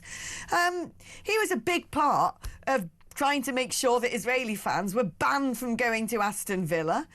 In footage from one protest recently, he's told the crowd Muslims are not pacifists. If someone comes into your face, you knock his teeth out. He sounds really horrible. Why on earth are these people allowed to stand for election? No, exactly. And I mean, it really calls into question our democratic kind of safeguards and thresholds for allowing this level of extremist kind of rhetoric to seep in. I just don't think English politics was ready for, as you said, like the stealth of kind of Islamic entryism, and they're very clever. They're using low-level, you know, councillor positions as a starting point, because obviously once you get in there and you've got kind of your voting bloc already pandering to your same requirements, which is very, very it's a very powerful tool Islam uses.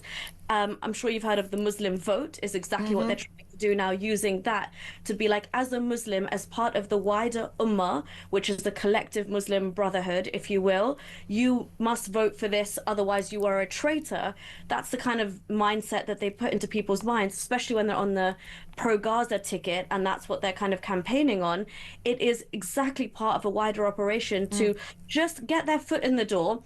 And even as a councillor, you can start in, affecting, obviously, schools and, you know, local workshops and policies on a very local level. But it's part of the wider mission as a Muslim bloc too. I think their wider goal is a Muslim party, because that was blocked a few years ago. And perhaps beyond that, some of these people's wider goal is a more of a conquering mindset. That's what concerns me. It's what concerns a lot of British. What really is their intention? Let's have a little listen, though, to Shakil Afzar, who's talking to Kevin O'Sullivan about Shahid Butt last week.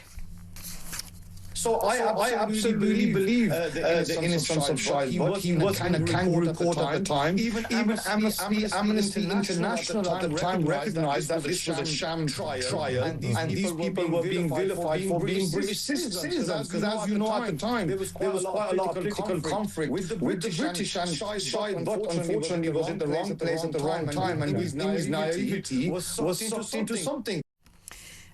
What I don't understand, I mean, I don't believe a word of any of that really, but, you know, there you go.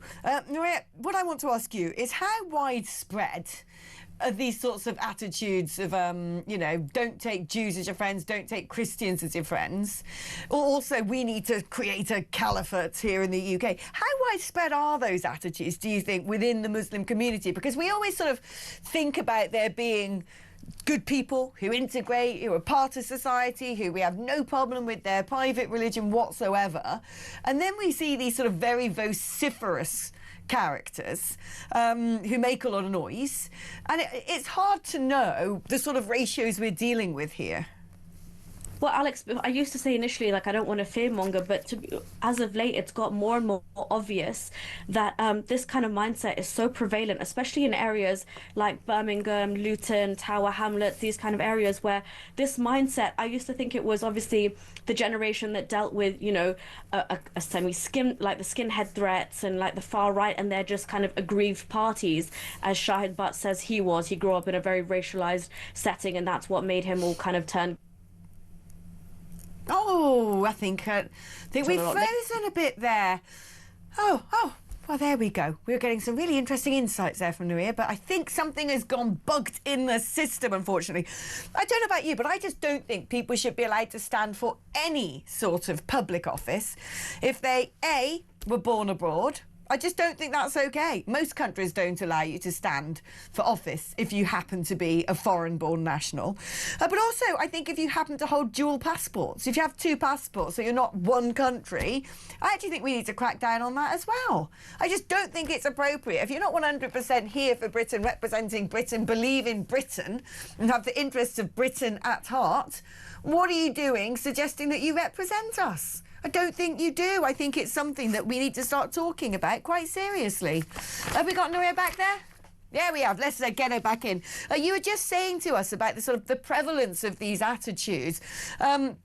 And I was just saying, you know, I actually think we need to crack down on whether people can stand for election, not just if they happen to be foreign-born, because a great many people now who have some of these horrible attitudes are the second or third generation of immigrants. But I think as well, if you happen to hold two passports, if you're sort of, you know, in the UK, but also spend half your life and have allegiances with wherever it may be, Bangladesh, Nigeria, I don't care, I don't think it's appropriate for you to stand for political office. Oh, absolutely. And as you were saying, Alex, like, I mean, it's the elder generation, and then obviously I'm the third generation myself, but the younger generation is getting more and more radicalized. And these views that Shahid Butt has espoused about don't take Jews and Christians as friends and Muslims aren't pacifists, these are straight out of the Islamic textbooks. So this is exactly the way you need to think if you consider your Islamic religion as something that you hold strongly near and dear to yourself. So it makes it impossible to put being British ahead of being Muslim, and that's where you get that kind of diametrically opposed worldview and your interest when it comes to foreign policy. And I'm sorry to say, but these people have nothing to do with safeguarding Britain or British interests, or even, like, I mean, imagine trying to have these people trying to safeguard, you know, native girls or women in this country. They could not care less. They're more concerned with Muslim men going to the mosques and being good at MMA so you can fight against the imaginary far right when they come to watch an Israel match. What's going on there with all of this stuff? Because I'm beginning to see a lot of sort of adverts and clips on social media of all of these summer training camps going on. Oh yeah, brothers, let's get together, let's pray, let's read the Quran, let's learn to go and fight and lift weights. And I'm like, are we sure they're not jihadi training camps? No, and you're not wrong to think that. I mean, the way that they consider going to the mosque and learning Quran on the same, they put it on the same pedestal as make sure you're training up. It really beggars belief as to, like, are you rallying the troops? Are you mobilizing the youth within the realm of the law? And this is why I think we need to be very careful, because the Muslim Brotherhood and Islamists in this country have so far taken advantage of all of our democratic principles by operating just within the realm of the law. And they do that very smartly and very strategically, and they've been getting away with it for exactly that reason. So be mindful, if you see a mosque and you see a gym very close to it, and you see these kind of gym dawah boys, I call them, there might be something kind of more long-term there. They're doing entryism, as we know, when it comes to politics and institutions on that kind of level. But they're also, I mean, Mohammed Hijab and other influential Muslim kind of YouTubers have said openly there's no-go zones and we've got our Muslim gangsters, don't you dare come here. You know, they've had to stop Christian protests at the behest of Muslim you know, influencers. It's a sham. It's scary what's going on. You're always brilliant to talk to, Noah. Thank you ever so much for coming on. Right, talking about all the things that happen in some of our big cities. Well, if it isn't people setting up interesting-looking gymnasiums, it's probably someone smashing in the window of a jewellery shop. It's gone absolutely crazy lately. The audacity now of criminals in the sort of clear light of day, just banging in a shop window, pulling back the glass, filling up swag bags of I mean, how are they getting away with it? I don't get it. We're going to be joined by Alex Wilson, Reform UK's London Assembly member, after this.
across the UK, on DAB+, on YouTube, on your mobile, and on your side.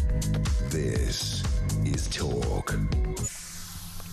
Oh, my days. Every time I'm looking on social media and I doom scrolling, I see some sort of absolutely breathtaking attack, some massive robbery in broad daylight. It's just getting more and more violent, more and more. I mean, these people must know that they can get away with this stuff. I mean, look at that. Middle of the day with some sort of axe or some sort of, what is that thing, a sledgehammer, a mallet, just smashing in a shop window, peeling back the glass, and then the other one there with his bag is just sort of grabbing as much loot as possible. The poor people in the shop, you see them in a minute, try and come and like biff them over the head with something to stop them. They're sort of violently attacking back. But, I mean, where are the police, right? Where are they? How are these people just getting away with that? Oh, yeah, that's right. They're all covered up in their ballies and their masks, aren't they, in their sort of signature black clothing. But I just don't understand. They're running off on foot, for crying out loud. How hard is it going to be to catch those people? Seriously, how are they so brazen? Let's speak now to Alex Wilson, Reform UK London Assembly member. Do you know, I kind of had this sort of flashback the other day that I remember as a kid people talking about ram raiding a lot. I mean, you know, crime on this scale isn't a new thing. We've seen it before, but it just seems to me testament for how what's the word? How they can act with impunity, how unfearful they are of law enforcement in this country, because it's not like they're going late at night with a getaway vehicle. They're just like banging in a shop window in the middle of the day. Yeah, well, brazen, I think, is the word best to describe it. They've got the balls just to do this in broad daylight. Lots of people watching, filming it on the phone. You know, that's how we seen those clips which have gone viral on social media. That was the incident on, I think, Saturday morning in Richmond. But that's one of only only one of quite a few similar incidents in the last week or two. There was a jewellers in Shepherd's Bush, the Yves Saint Laurent shop, Bond Street, and the Rolex watch boutique shop in Hyde Park, all within a few days of each other. This is clearly a growing problem across London, and it's because they know they can get away with it, because we know that under Sadiq Khan, policing is in retreat in London. He's closing police station front counters. He's not recruited the 1,300 new officers that he promised in his election manifesto in 2024. Things like the Parks Police, Safer Schools officers, all of those are being cut back. And as I say, policing is in retreat, and it's no wonder that these criminals think they can just get away with doing this in broad daylight with everyone watching, because they know they're never going to get caught. What I'm struggling to actually wrap my head around is this cadre of gaslighters now who keep popping up on social media telling us that London's safer than it's ever been before, which is absolutely nobody's lived experience, to coin one of the favourite phrases of the left. In the London Assembly, do you have access to those statistics? Can you actually give us a clearer picture? Because I just find it unfathomable that they're saying, oh, well, knife crime's gone down, homicide rates have gone down. I'm like, seriously? Yeah, I mean, there's all sorts of crimes out there, and as a result, there's all sorts of crime statistics. And one thing that Sadiq Khan is very good at is cherry-picking the particular stats that make his case on any given day. And the one thing he's been talking about recently, and this is to be welcomed, of course, is that homicide has fallen to a relatively historic low. And that's a good thing, because obviously we don't want people getting killed on London streets. But that's a fairly low-volume crime that actually doesn't affect that many people directly. But if you look at the high-volume crimes, burglary, shoplifting, I mean, this goes well beyond ordinary shoplifting, but shoplifting itself is under a huge epidemic. Street robbery, with the mobile phone theft capital of Europe, rape reported every hour, sexual assaults going up, all those crimes that affect thousands and thousands and thousands of Londoners on a daily basis, all of those are up if you compare the start of Khan's mayoralty and where we are now. So don't just pick one stat from one year to the next. Look at the broad picture of crime and safety in London on his watch, and right across the board, it's got worse. It's what everyone feels, it's what everyone sees, and he's got to be held to account for it. That's what we're trying to do. How are you going to do that, by the way? I mean, let's talk about London. You are Reform's Assembly member right now. I think you're there by yourself, right? But let's see if you get more mates with you in the future. But what would be your London-centric approach to all of this? Well, I do actually have a friend now. One of the Conservatives defected to Reform at the end of last year, so we're now a group which means we can have a lot more influence in setting the agenda and the kind of things that can be discussed. And that sounds quite sort of dry and technical and boring, but actually it's pretty transformative to how we can get items up for debate. But no, what we need to do is we need to restore good old-fashioned thief taking.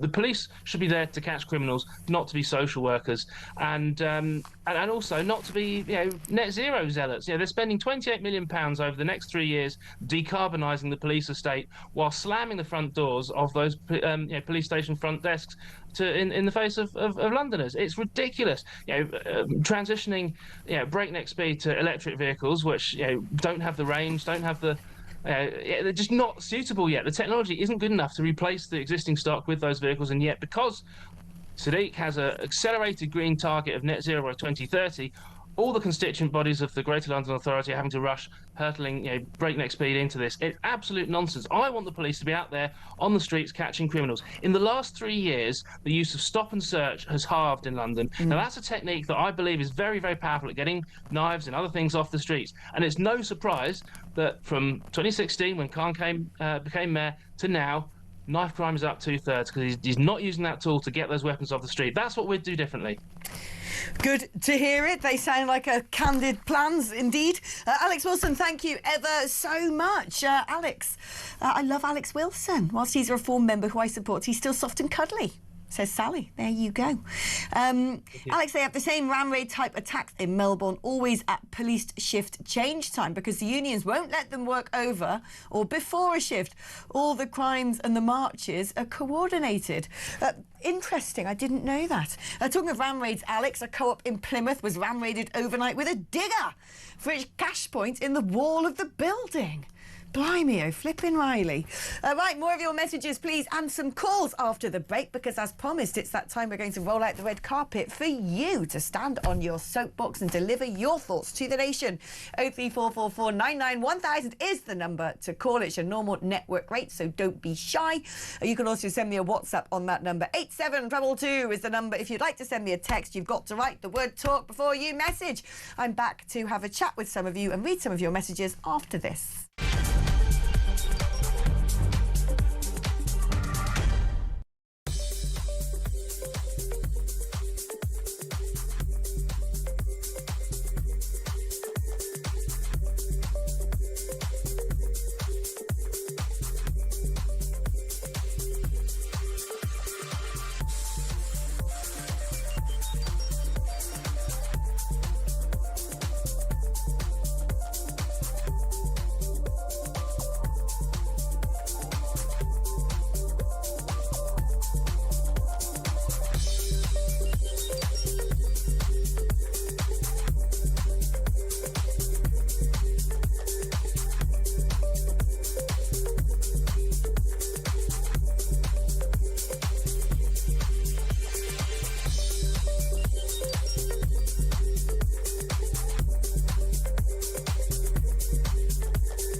Every Monday to Wednesday, midnight until 1, it is Talkback.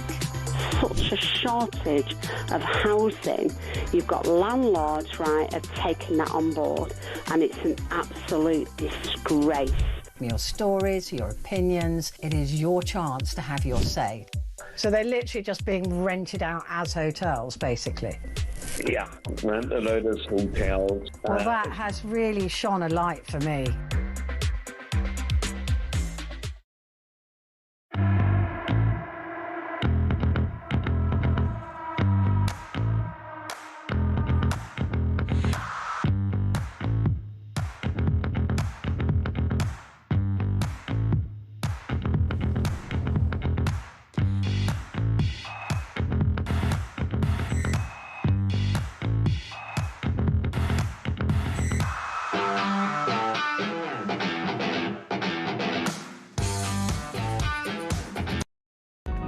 across the UK.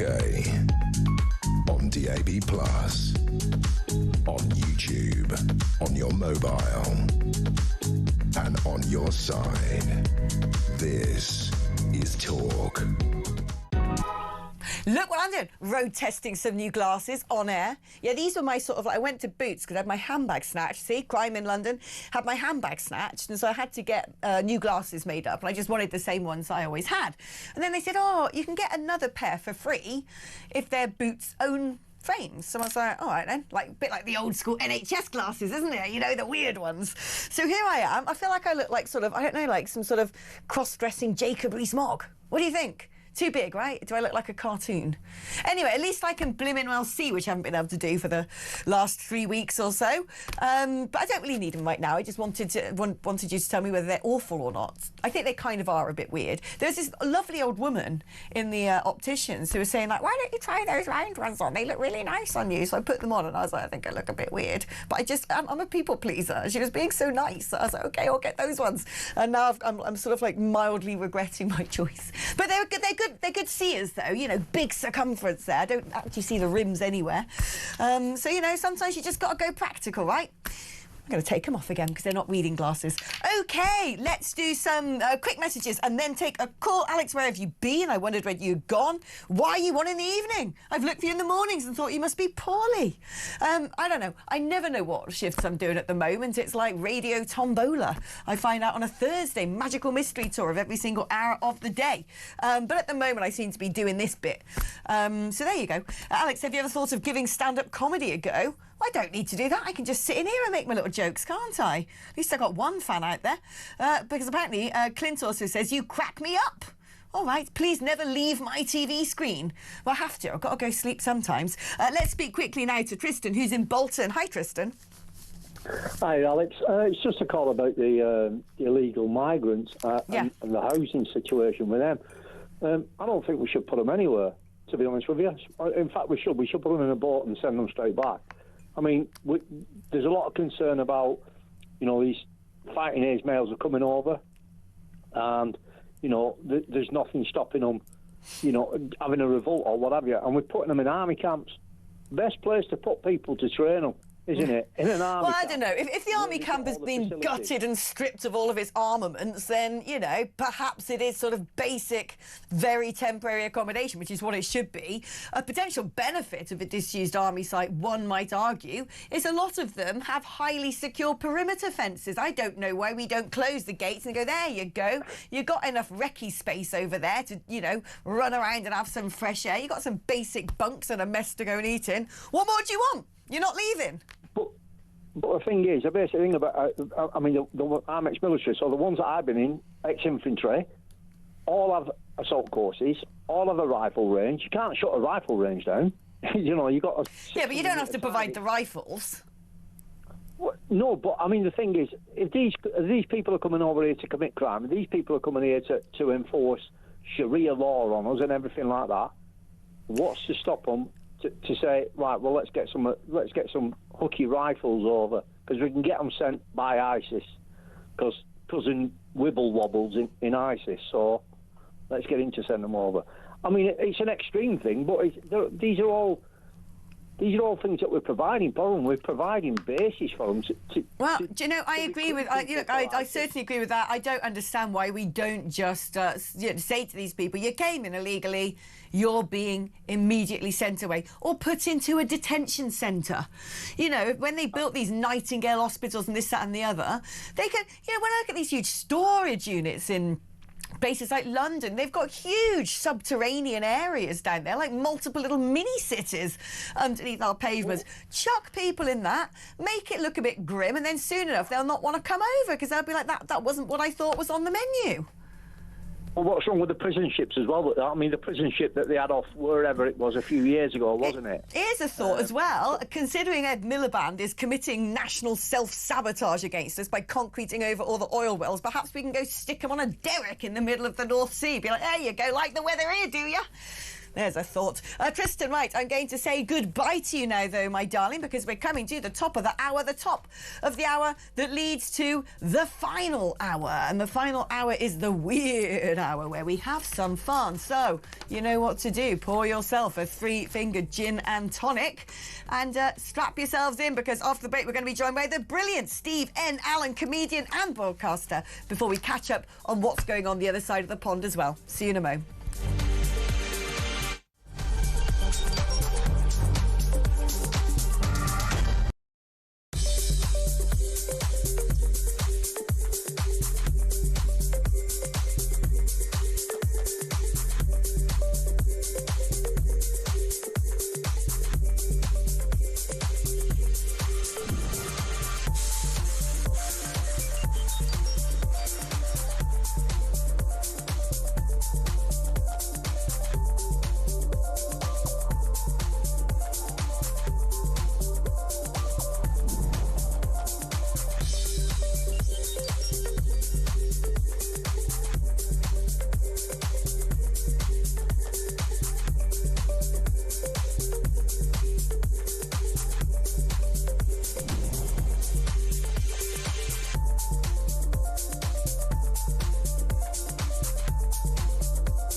Across the UK, on DAB+, on YouTube, on your mobile, and on your side. This is Talk.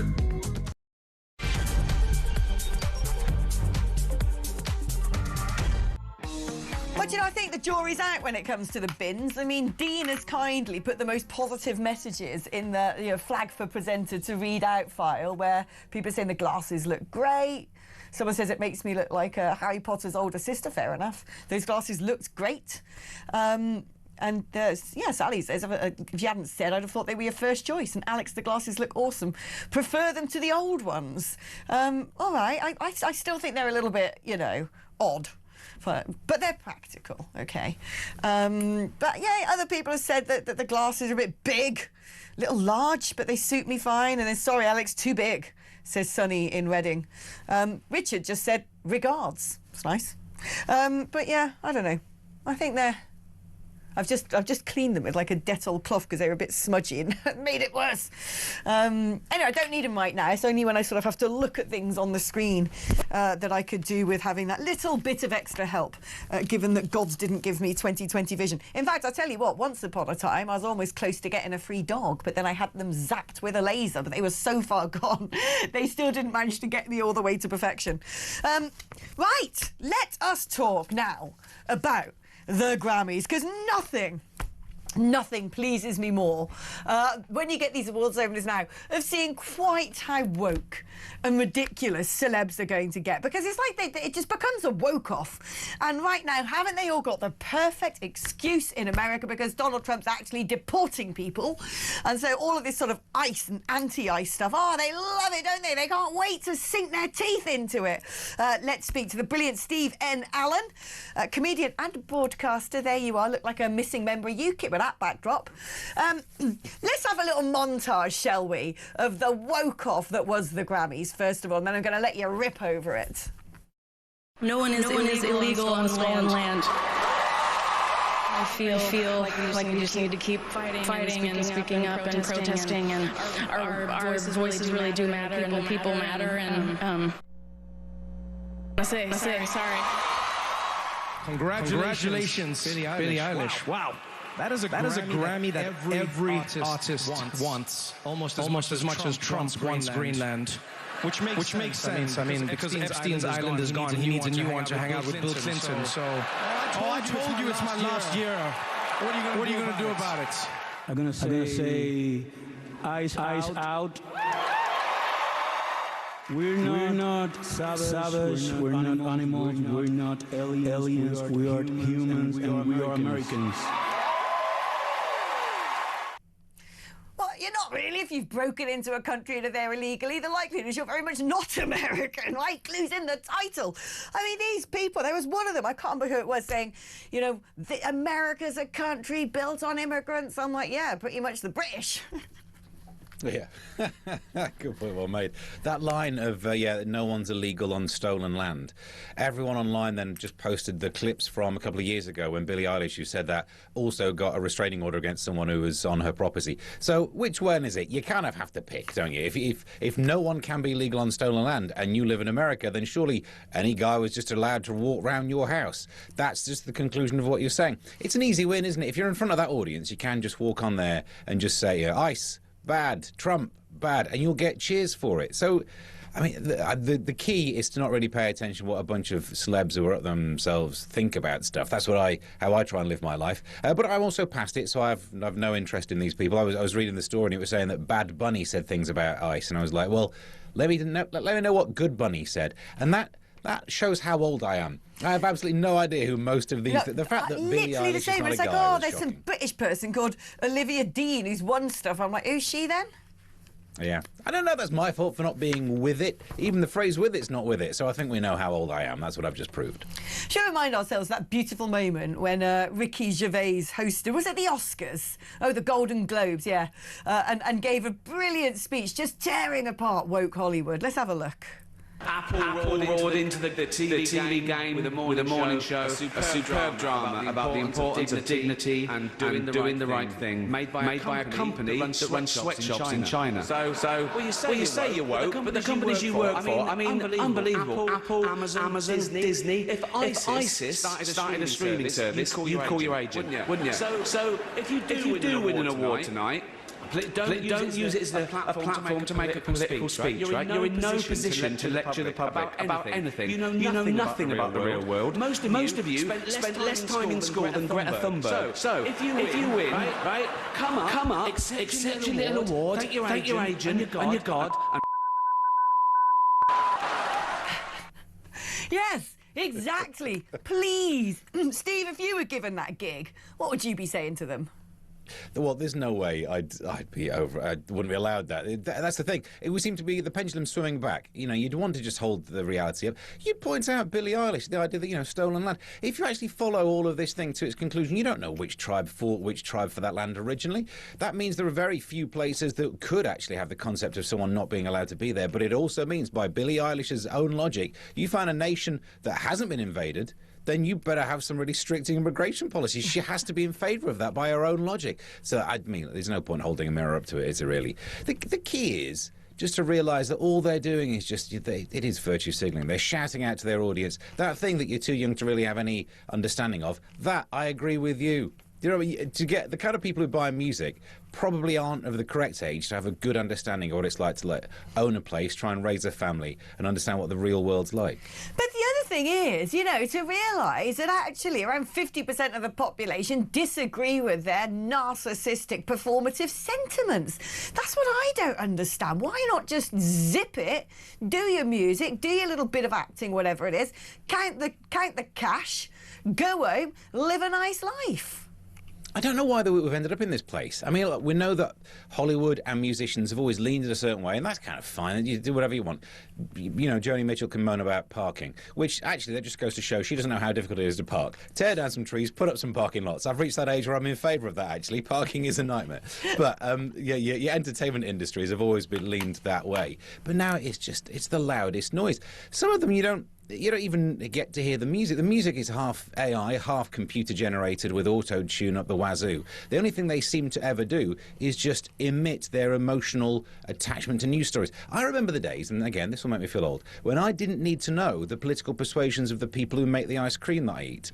And yet now here we are, where I need to know exactly what Ben and or Jerry would do about things. Why? Just make the best food. I'll buy that. Make the best music. Because I sent a message to my mate just today, actually, because I introduced this, one of my besties. He's an ex-serviceman, so he's definitely not woke. And I introduced him to an artist called Bon Iver. I love Bon Iver, a little bit of Bon. I got him well into a bit of Bon, and so we're always sort of like exchanging tracks, like, isn't he great? Anyway, there he is. Now the world's getting to know who Bon Iver is. Doing an interview, banging on about, isn't ice evil? And I sent it to my mate, and it's like, it just really disappoints me. It does actually, genuinely now, the more extreme and woke these people are, it's making me not want to listen to their music, and I'll tell you for why. Because they're happy to cash checks off the back of all of this stuff. They're happy to make money by not standing up for normal values, because that's what it's all about. They just don't want to get cancelled. They want to get the gig to go and advertise the Ben and Jerry's ice cream. It's all about being driven by money and deliberately, willfully, because most of these people are not stupid, have a perverse idea of reality and ignore people who are genuinely really suffering, to vilify people who dare to actually speak out in the other direction. And I'm beginning to think it is just narcissism on a stick. It's actually desperately spiteful and unkind when these celebs are cashing their massive checks while the average Joe in America is really struggling because of rising street crime, because, whatever it may be. Well, maybe I've got slightly more sympathy, because I think it is simply survival. Because these days, right, if you're a singer, then it's not really about how good you sound. As I said, you've got the technology that can make things sound however. And it's never really been just about the sound, has it? It's about the way you look in the videos, the way you look in the promotional material, all of that stuff. So what you're trying to sell is a package. And you know that if suddenly if you Sydney Sweeney'd it, look at the pushback she's had for basically saying, I'm quite sexy, aren't I? Look at me, and I'm also white. Oh, what do you mean good genes? She was nearly thoroughly cancelled just for having those adverts. So you think if you need a job in the industry, the music industry, you kind of have to play along. Anyone who pushes back, unless you are like the biggest name. But then that's my problem. These people have got millions in the bank account. If they've got a platform, they should use it for good. I quit my job at the BBC to go work for Nigel Farage back in 2009. That was like a wild decision. I trained as a journalist. I stood up for what I believed in. These people aren't believing the words coming out of their mouth. That's what I hate. They're actually doing a lot more to silence debate, to censor people, to perpetrate this whole sort of like ridiculous habit of calling everyone and everything a racist and a fascist. And it doesn't affect them. I think they're disgusting.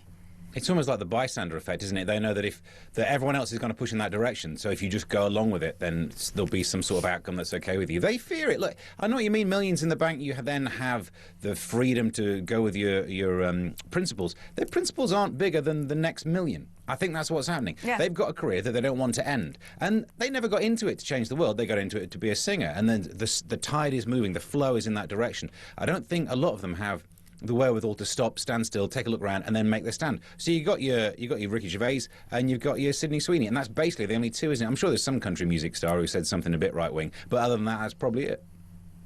Yeah, no, but I think actually now there's a gap in the market. If you do happen to suggest that you've got a mildly right-wing opinion, it is so sort of rare, it is so, unusual that actually I think you could probably get, a sort of head start on your rivals, because all of a sudden people, simply because you are the one and only star who says that they would be a Republican, people are probably going to go and buy your record just because of it. Maybe. You could certainly get some coverage in the news. You could certainly get some standout on social media.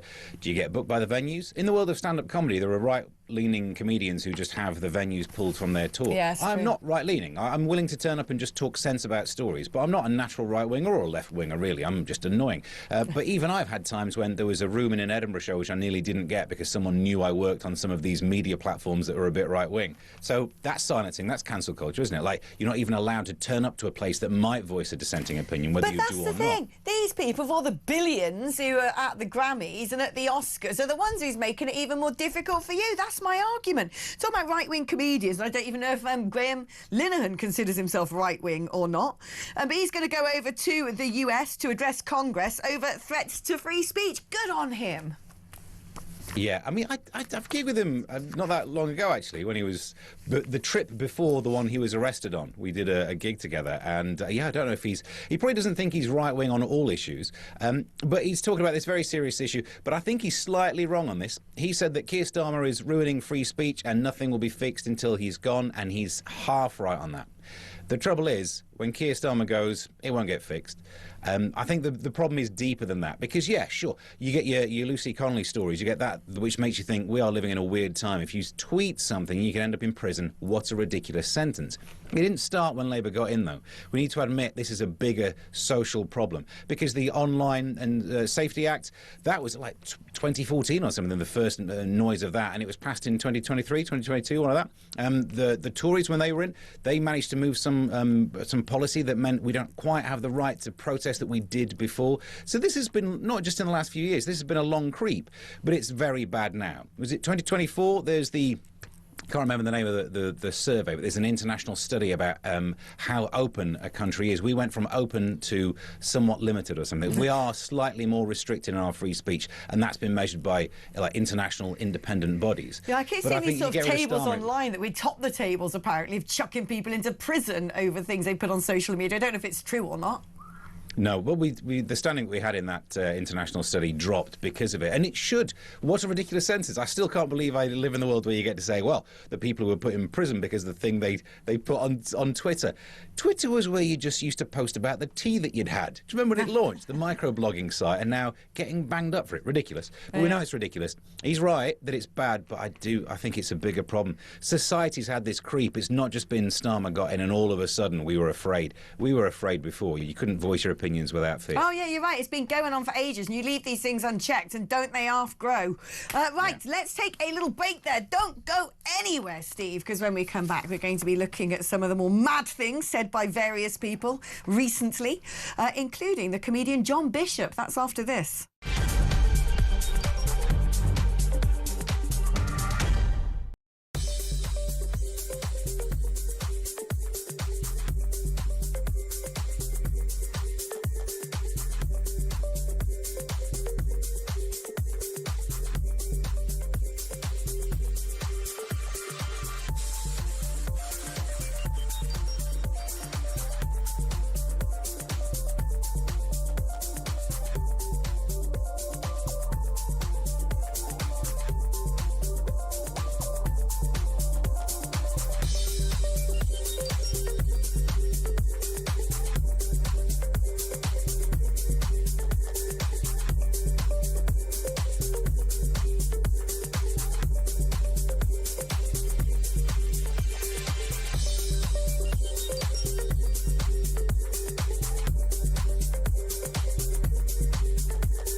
Every Monday to Wednesday, midnight until 1, it is Talkback. Such a shortage of housing. You've got landlords, right, are taking that on board, and it's an absolute disgrace. Your stories, your opinions, it is your chance to have your say. So they're literally just being rented out as hotels, basically. Yeah, and a load of hotels. Well, that has really shone a light for me.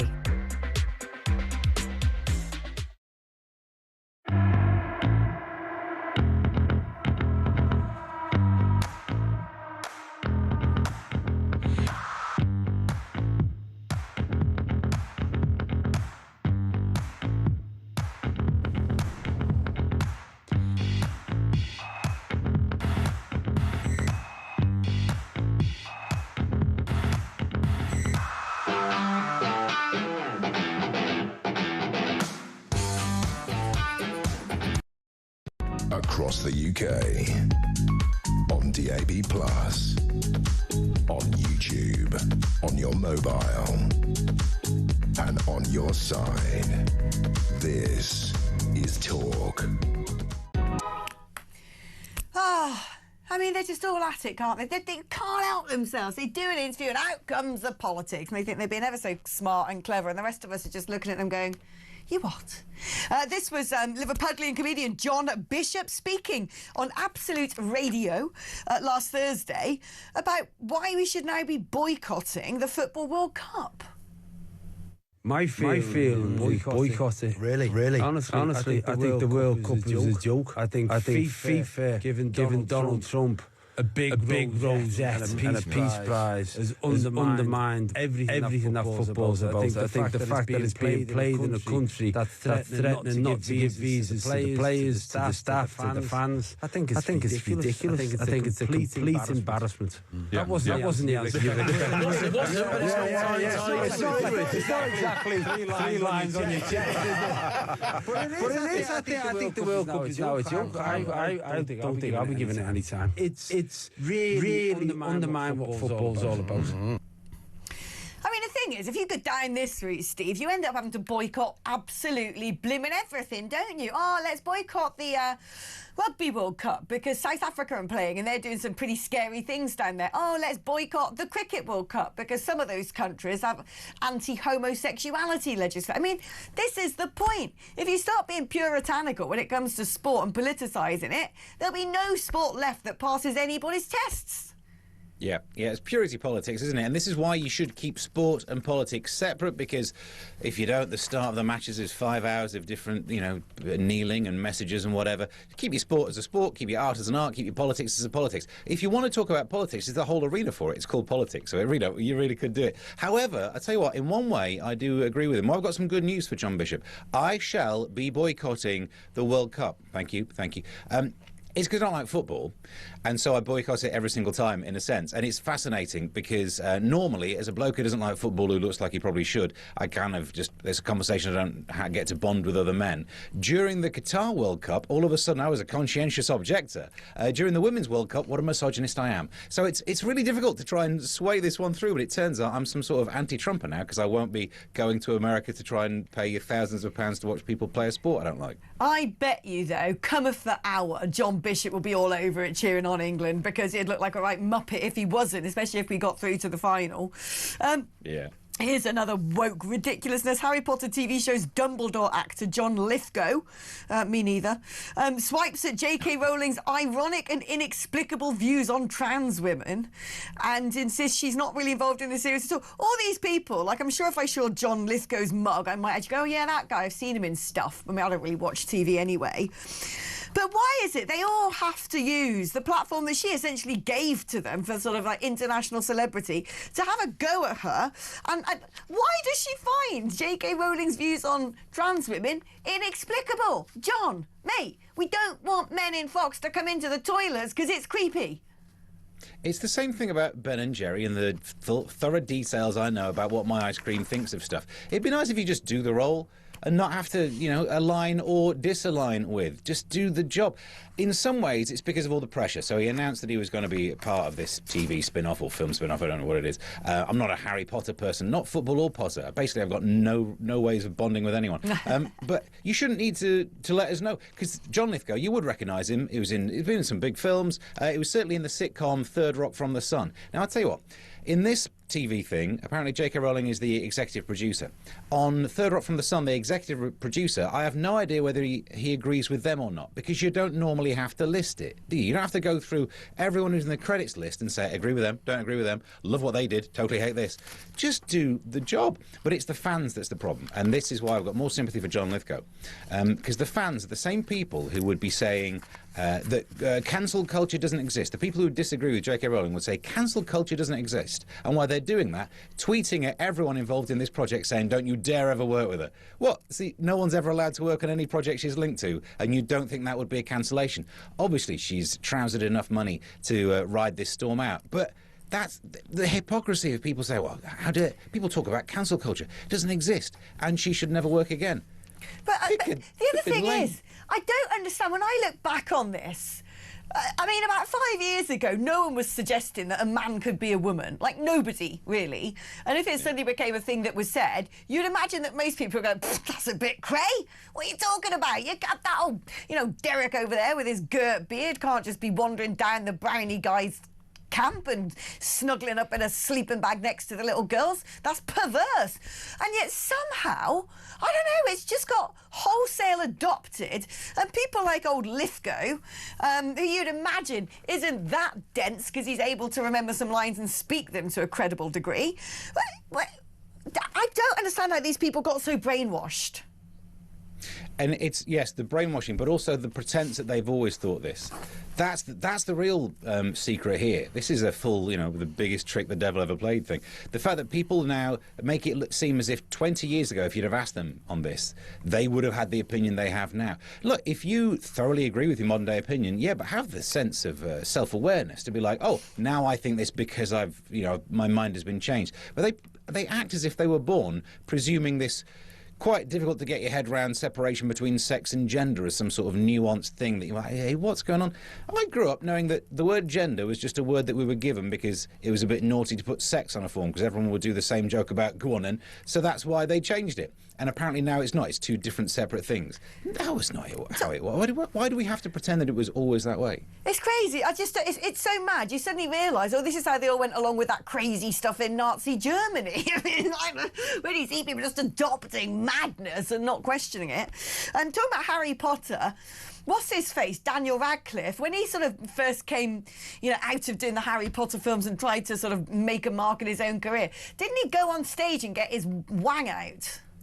Yeah, in Equus. I didn't go and see it myself in case I seemed too keen then, didn't I? It was like, yeah, Equus, yeah, great. I give it 5 stars. It was like, look, I'm going to prove to you I'm not a child anymore. Boing. I don't remember. I don't remember at the time there being a sort of whole hoo-ha about be careful. Ooh, Harry Potter's bits are going to be waving around on the stage.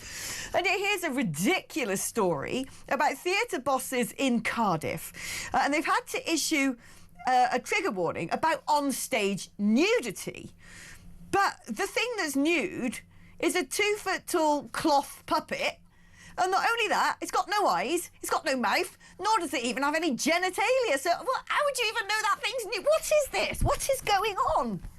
Yeah, we've reached peak ridiculous, because at least when Daniel Radcliffe was stripping off, he was a fine figure of a guy, I guess. Really? Don't be in anything called Equus. The word is linked to horse. Don't make people think of horses before they see you naked is the best way to manage expectations, in my opinion. Don't want to go too into the details there. But this is amazing. Yeah, trigger warning on a nude doll. Do we now need to go back through history and do everything? Because Winnie the Pooh wearing no trousers. Oh, yeah, we better true. Get some... Yeah, Donald Duck. What's going on there? Shocking. Yeah. With birds, they tend to be quite small, so you couldn't really see that anyway. But yeah, most cartoon characters are naked. Do you know what? Here's another thing. David Attenborough, as much as you might love his work, we do need a 15-minute thing before it saying most of the animals in this will be nude. Get ready. Forget about the death. No one cares about that. There will be a naked otter. Watch out. Yeah. Maiming, disemboweling, but, that lion's got his bits out. It's so crazy. Nothing would survive today that used to exist in the 90s. Absolutely nothing. Yeah, and it's because of fear of pushback, I guess, because there's no reason. People aren't sitting there thinking, right, we really better make sure no one is offended by these non-genitals on this fake doll thing. That's not a thought that comes into anyone's head, but they do think, you know what people are like these days? We better put a trigger warning on it because someone's probably been somehow attacked by a doll at some stage, and they'll go crying saying they're traumatised. They've been triggered by the presence of they were sat on by a cuddly toy. I don't know what would have happened, but something will send someone into a flashback, so we better put a warning or we'll get sued. It is a madness. It's just insulting to our intelligence. Steve, thank you ever so much. You always cheer me up. My favourite person to have me join me on a Monday for Weird Hour. Right, OK. By the way, keep your messages coming in. Linda in Cumbria especially says I look beautiful with my glasses or not. Why, thank you. Not before the makeup, though. Before the makeup is a whole different world. And this is an important thing I need to answer, because we talk about sport and cancelling things and how everything should be cancelled because it's not woke enough. Because Lee has asked me, just randomly out of absolutely nowhere, I understand you enjoy F1. Yes, I do. But have you ever been to touring car or speedway?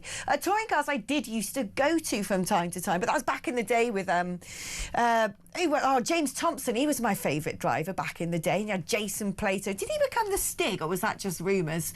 But no, I did used to like a bit of touring cars. I haven't watched it for a while, though, but it's still sort of a bit more fun, a bit more of a collision than Formula One. Speedway, must confess, never seen it.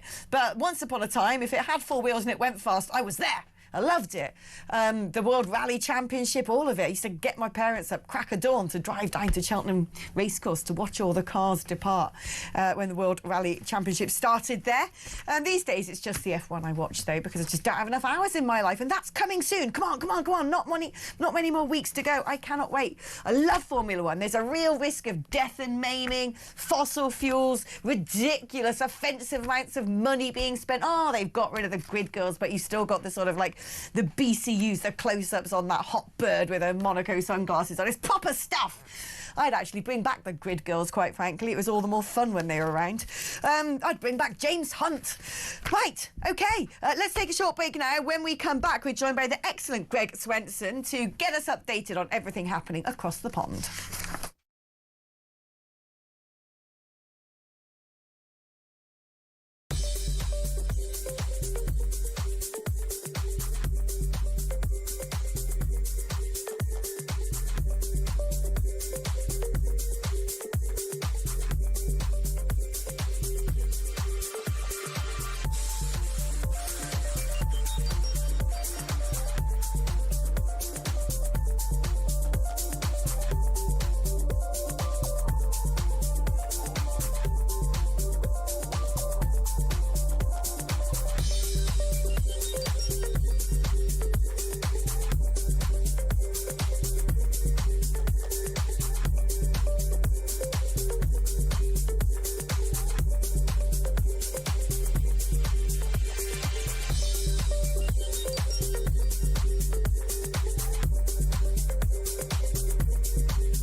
Across the UK, on DAB+,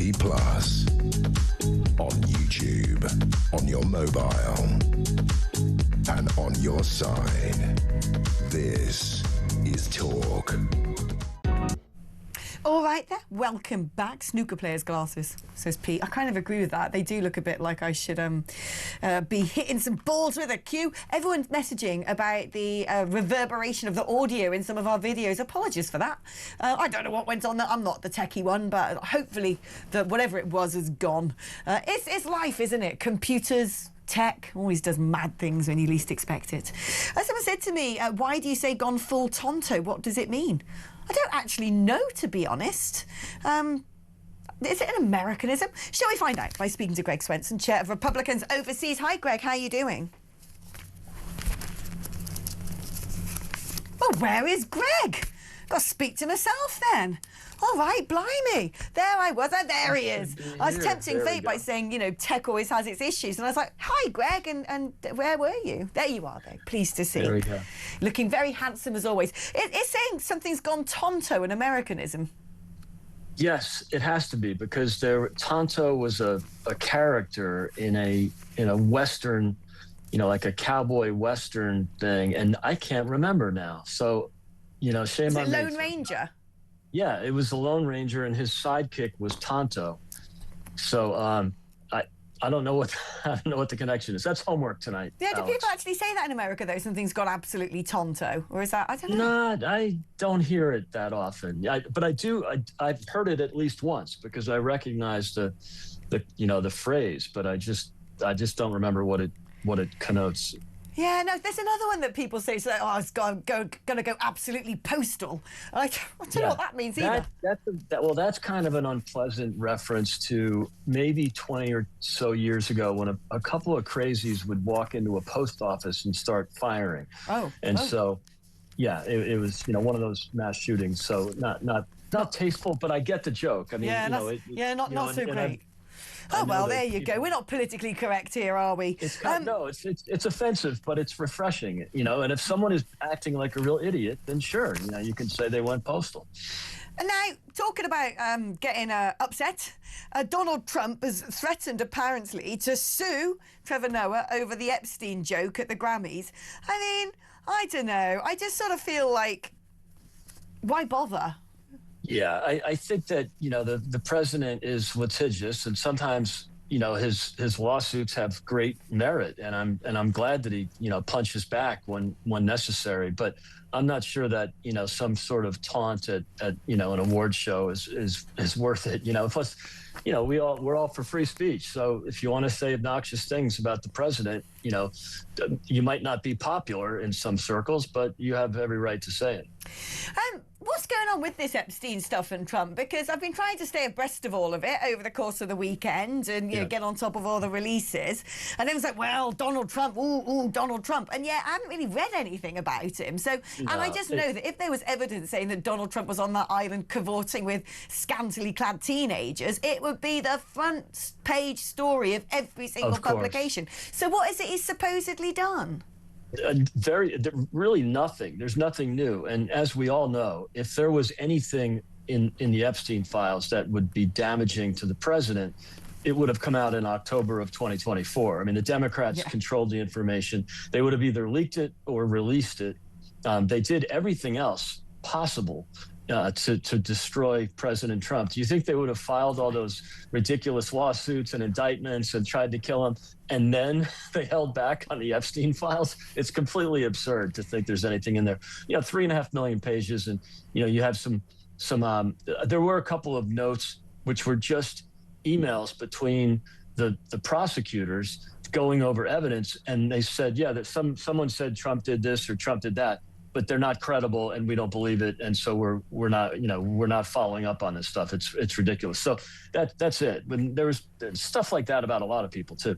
Yeah, no, this is the thing. I mean, they're clearly clutching at straws, except every time I'm looking right now at various news channels in my Cape Canaveral, and of course it's showing that scene of Trump bringing out the old Trump dance, standing next to Epstein at a party. Who cares? Anybody who's anybody seemed to be invited to that island or get to know Jeffrey Epstein. It's sort of like mutually assured destruction at this point. And like you said, if they had a smoking gun, it would have been used by now. It would have been used. It's absolutely ridiculous to think that they'd, you know, compassionately sit there and go, well, let's let him become president first. It's a nonsense. It really is, and that's why it's just, they'll keep trying, and they keep speculating. And I even had some people on with me in the UK media in the last few months that, like, everything that President Trump did, they said it was so he could change the subject from Epstein, which is completely absurd. It shows you how desperate they are. It's kind of sad to watch. No, it's true. It's true. Now, I want to talk to you about Trump's approach to Iran. Mm-hmm. I mean, he's filled the region with kinetic potential, warships, fighter planes. We know that he's basically got Iran surrounded and is saying, sort yourself out or I'm coming after you. We all kind of expected something to happen by now. My understanding was there's potentially an intelligence report saying, well, they actually might have the capacity to hit back and it'd be Israel in the crosshairs. But what I don't understand is this idea now that he wants to have some sort of deal with Iran. You can't do a deal with a terrorist nation. We learned that in the JCPOA. Donald Trump himself was so critical of the Iran nuclear deal. So why the sudden change of heart, especially in the wake of understanding quite how many people that evil regime has murdered in cold blood? We know that they're the greatest sponsor of global terrorism. We know that they're in cahoots with Russia and China. We know that they cannot be trusted at all because, oh no, we don't want to make nuclear weapons. What are you doing with that uranium then? Why are you enriching it almost to weapons grade? These people are really dangerous. They're murderous. They're brutal.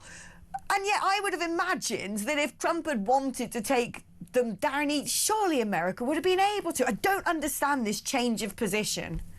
Yeah, I think the only way I could probably explain it is that he just doesn't like war, right? He's very much a pro-peace, a peace president, right? And very much anti-war.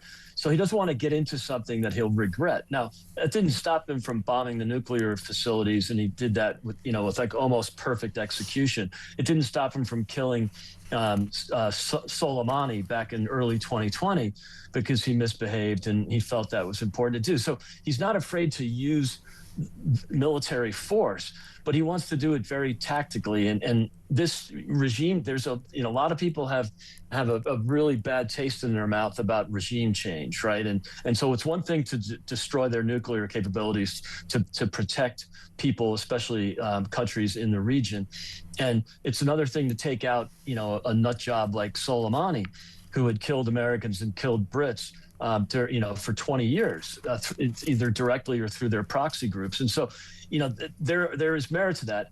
I think he's in a difficult spot because he kind of drew a red line like Obama did with Syria 15 years ago. And that's difficult. So maybe he's trying to give them an off-ramp. He tried to give the mullahs an off-ramp when he destroyed their nuclear facilities. He tried to give, even Maduro in Venezuela an off-ramp. He'd rather do this diplomatically and peacefully.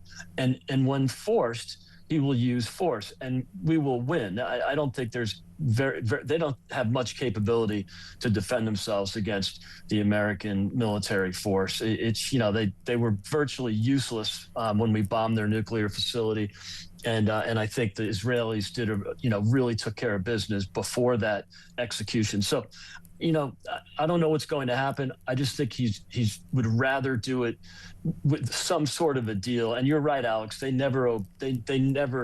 can't be trusted. Even if they do a deal, they'll violate the terms of it. So I'm not sure what the right outcome is, but I don't think there's a real taste, especially on the right, for boots on the ground or forever wars. And, there's still that sort of legacy from Iraq and Afghanistan.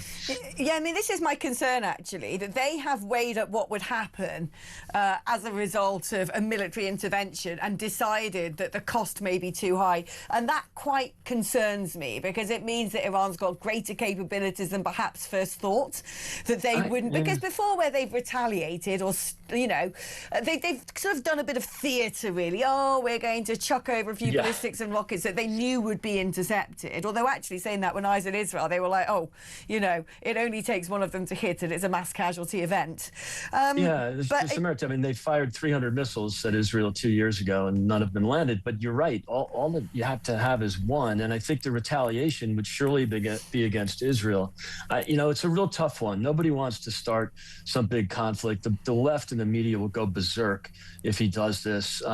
But the outcomes would be pretty good. You know, eliminating the mullahs from Iran would bring, you know, not only peace to Iran, but also real positive movement in the region. You know, it would eliminate Hamas and the Houthis for the most part, and Hezbollah, who depend on them. You know, it would really settle things down. I'm surprised that the Emiratis and the Saudis have said they're against any intervention, but I'm not sure they really mean that. No, they're not. They have to say that, don't they? They say something on the outside, but then at the same time, come, park your military jets here. We're not going to stop you using the air bases that we allow you to have in the region. No, I actually think that for certain that most of that region wants to see Iran gone, which is why all of us are willing Trump on and saying, please do something. And I do actually think that the reason nothing's been done is because potentially there's a lot more capability than perhaps we first thought. There's certainly been a lot of noise on social media over the weekend of reports of China apparently sending cargo planes that all went dark on radars, and were they going to Iran and what were they delivering? That's been refuted, of course, not just by China but also by the US, who said no, that's not true at all. But I do think there's a sub-narrative to this that we're not being told. Yeah, I think you're right, and I think that, you know, the people that are, you know, maybe negotiating in Turkey are probably just going to give an ultimatum, you know, and the mullahs really have to go. I mean, it's really, they've done so much, they've caused so much destruction over the last, you know, generations, you know, since 1979, and that fleet, as we proved in Venezuela, Russian defense systems are absolutely useless, and so, you know, that fleet that sailed to the region, I think they would have, the Iranians would have very little capability to defend themselves or the mullahs anyway. And so, I don't know if I mentioned, my nephew is on the Abraham Lincoln. He sailed in November. He's an F-18 fighter pilot.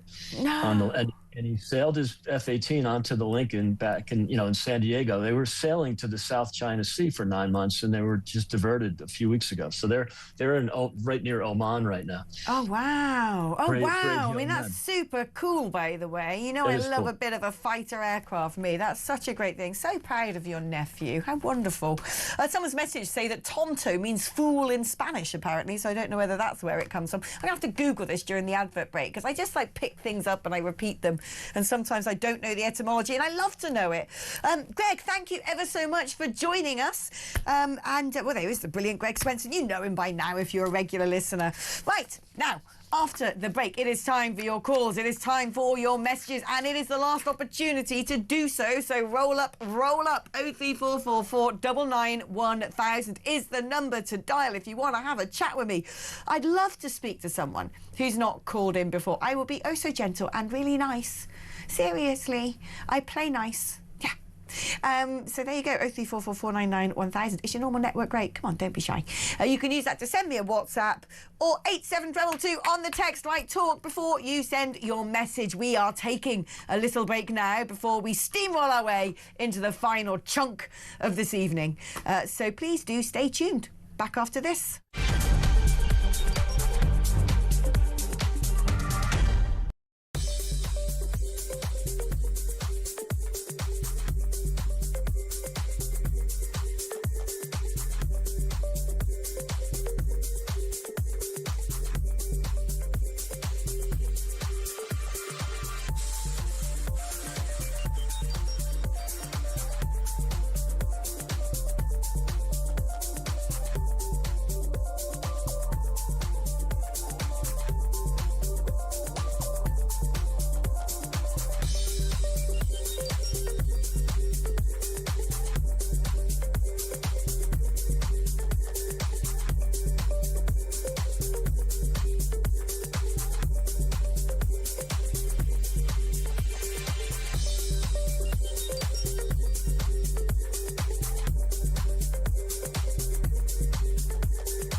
Every Monday to Wednesday, midnight until 1, it is Talkback. Such a shortage of housing. You've got landlords, right, have taken that on board, and it's an absolute disgrace. Your stories, your opinions, it is your chance to have your say. So they're literally just being rented out as hotels, basically. Yeah, rent a load of hotels. Well, that has really shone a light for me.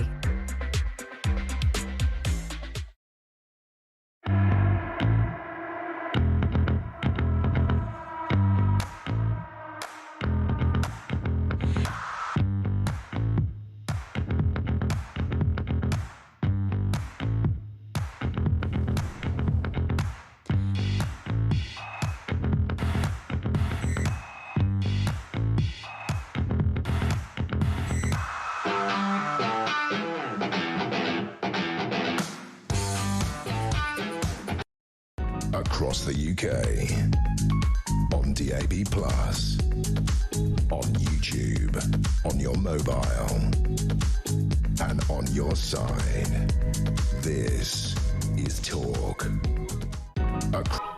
Hello there, welcome back. Right, let's do some of your messages regarding the phrase going tonto. The phrase is derived from the Spanish word tonto, which means stupid, foolish or idiot.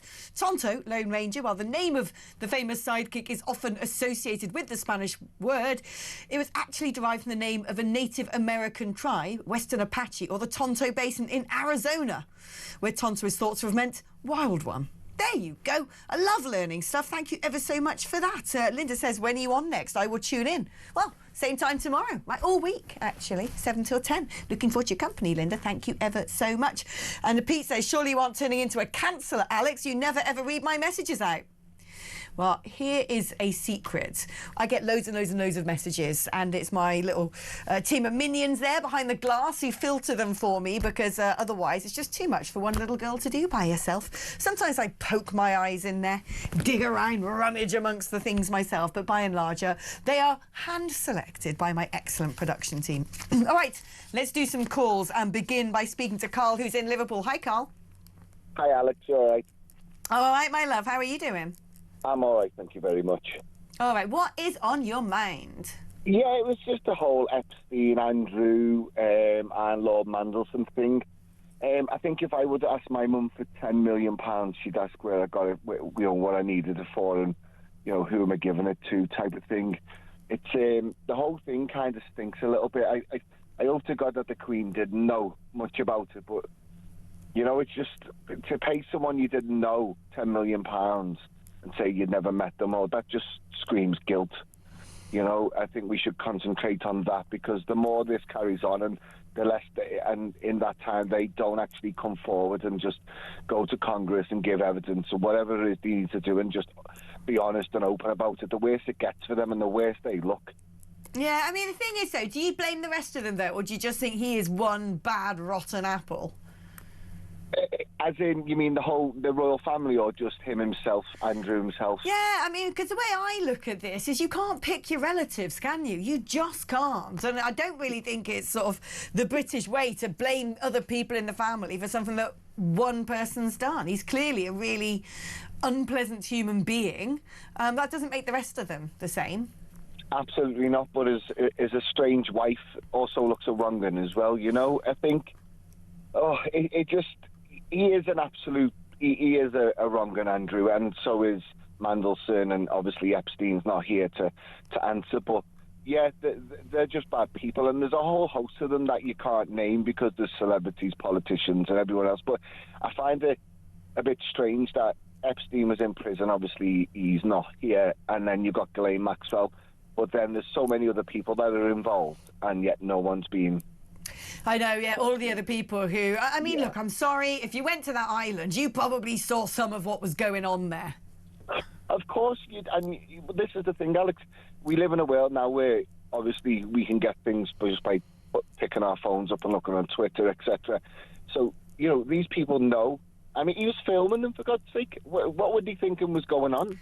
Yeah, I do think when we're finding out a little bit more about his potential relationships with other countries such as Vladimir Putin, you do think, wow, he was an incredibly useful garnerer of compromat, wasn't he? I wonder quite how associated with big international blackmail he was. Well, this is it, isn't it? You know, there's a lot of things come out about Xi Jinping and stuff like that, and where does it end? You know, what do we find out, and how bad is it for the country and the royal family if Andrew's being involved in stuff? It beggars belief. It really does beg a belief. No, it does. Couldn't agree more, Carl. Thank you ever so much for your call. Let's speak now. She's a regular. We love her. It's Grace in London. Hi, Grace. Hi, I don't think people do love me, but it's very nice to talk to you. Ah, well, I'm sure people do love you. We're used to your voice now. Oh, my voice is awful. And I sound much more posh than I actually am. But I was thinking about multiple topics. I was thinking, for instance, where there's this discussion about the countryside, the people who my parents most often go walking with, because my parents love hill walking, it hasn't really rubbed off on me, but they love walking in the hills, is an Indian couple who they met years ago whilst they were doing street evangelism. And this Indian couple just adore walking around in the hills, and they sometimes go to Switzerland just randomly on the spur of the moment because they love the mountains so much, and it's really nice. And contrary to what this would-be counsellor was saying about not being friends with people from different religions or backgrounds, actually, you know, my parents are very good friends with this Indian Hindu couple, and I think that's so important that we can connect with other people and be friends with people who are different from ourselves. And I think that this research into the countryside seems quite patronising to people of colour. I also think that it would be great if there was more research being done into other issues that are more seriously affecting matters of justice, because, as Ricky Gervais was pointing out in that clip he played, there are really serious things affecting non-white people in our world. So, I mean, I had a conversation with a Kenyan guy a little while ago, and he was really sad about how a French company is nicking lots of gold from their country. Right. And some of our corporations are nicking minerals from places where people of colour live. Have you seen the crazy terror attacks? More about that. Have you seen the crazy terror attacks in Niger? Like, no one's speaking about this. No one is not being reported anywhere because, oh, well, Africa, it doesn't matter.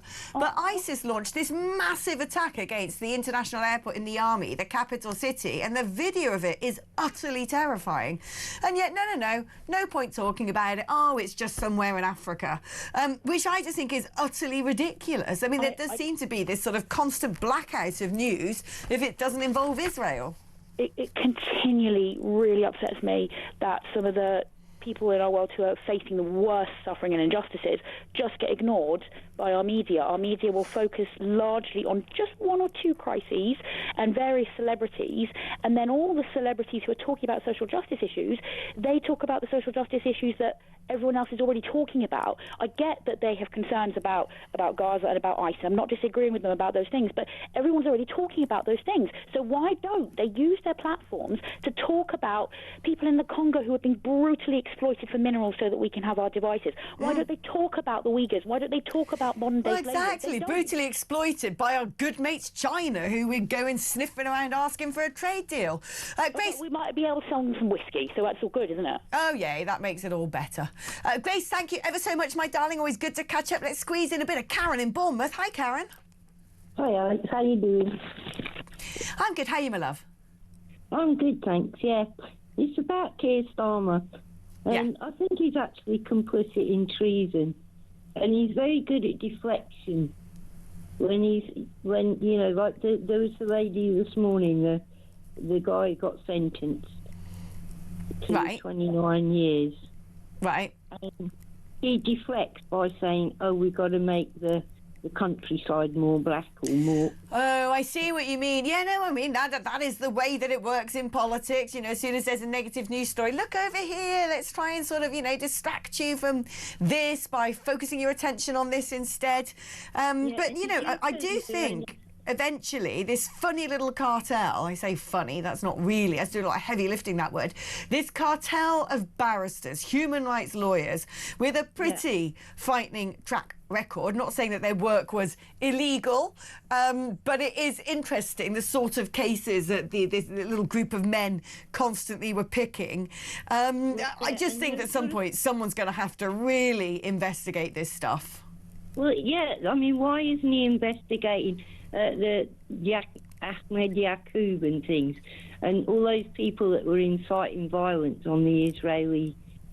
It does seem to me that there's a huge amount of unwillingness to ever address the most important critical issues in this country. We're going to go to hell in a handcart unless we grow up, have a backbone, speak truth to power, and actually start tackling some of these topics. Karen, so good to speak to you, and Bournemouth very much has quite often been on the front line of these things, hasn't it? I mean, if you look, even just go online and look at these statistics of rape and sexual assault in Bournemouth over the past 10 years, and it has gone up enormously. I wonder why that is. I think we all know. Let's finish off with some of your messages then. As a struggling actor, I think if you don't have a far left liberal in politics, you wouldn't stand a chance of finding work in Hollywood or even London.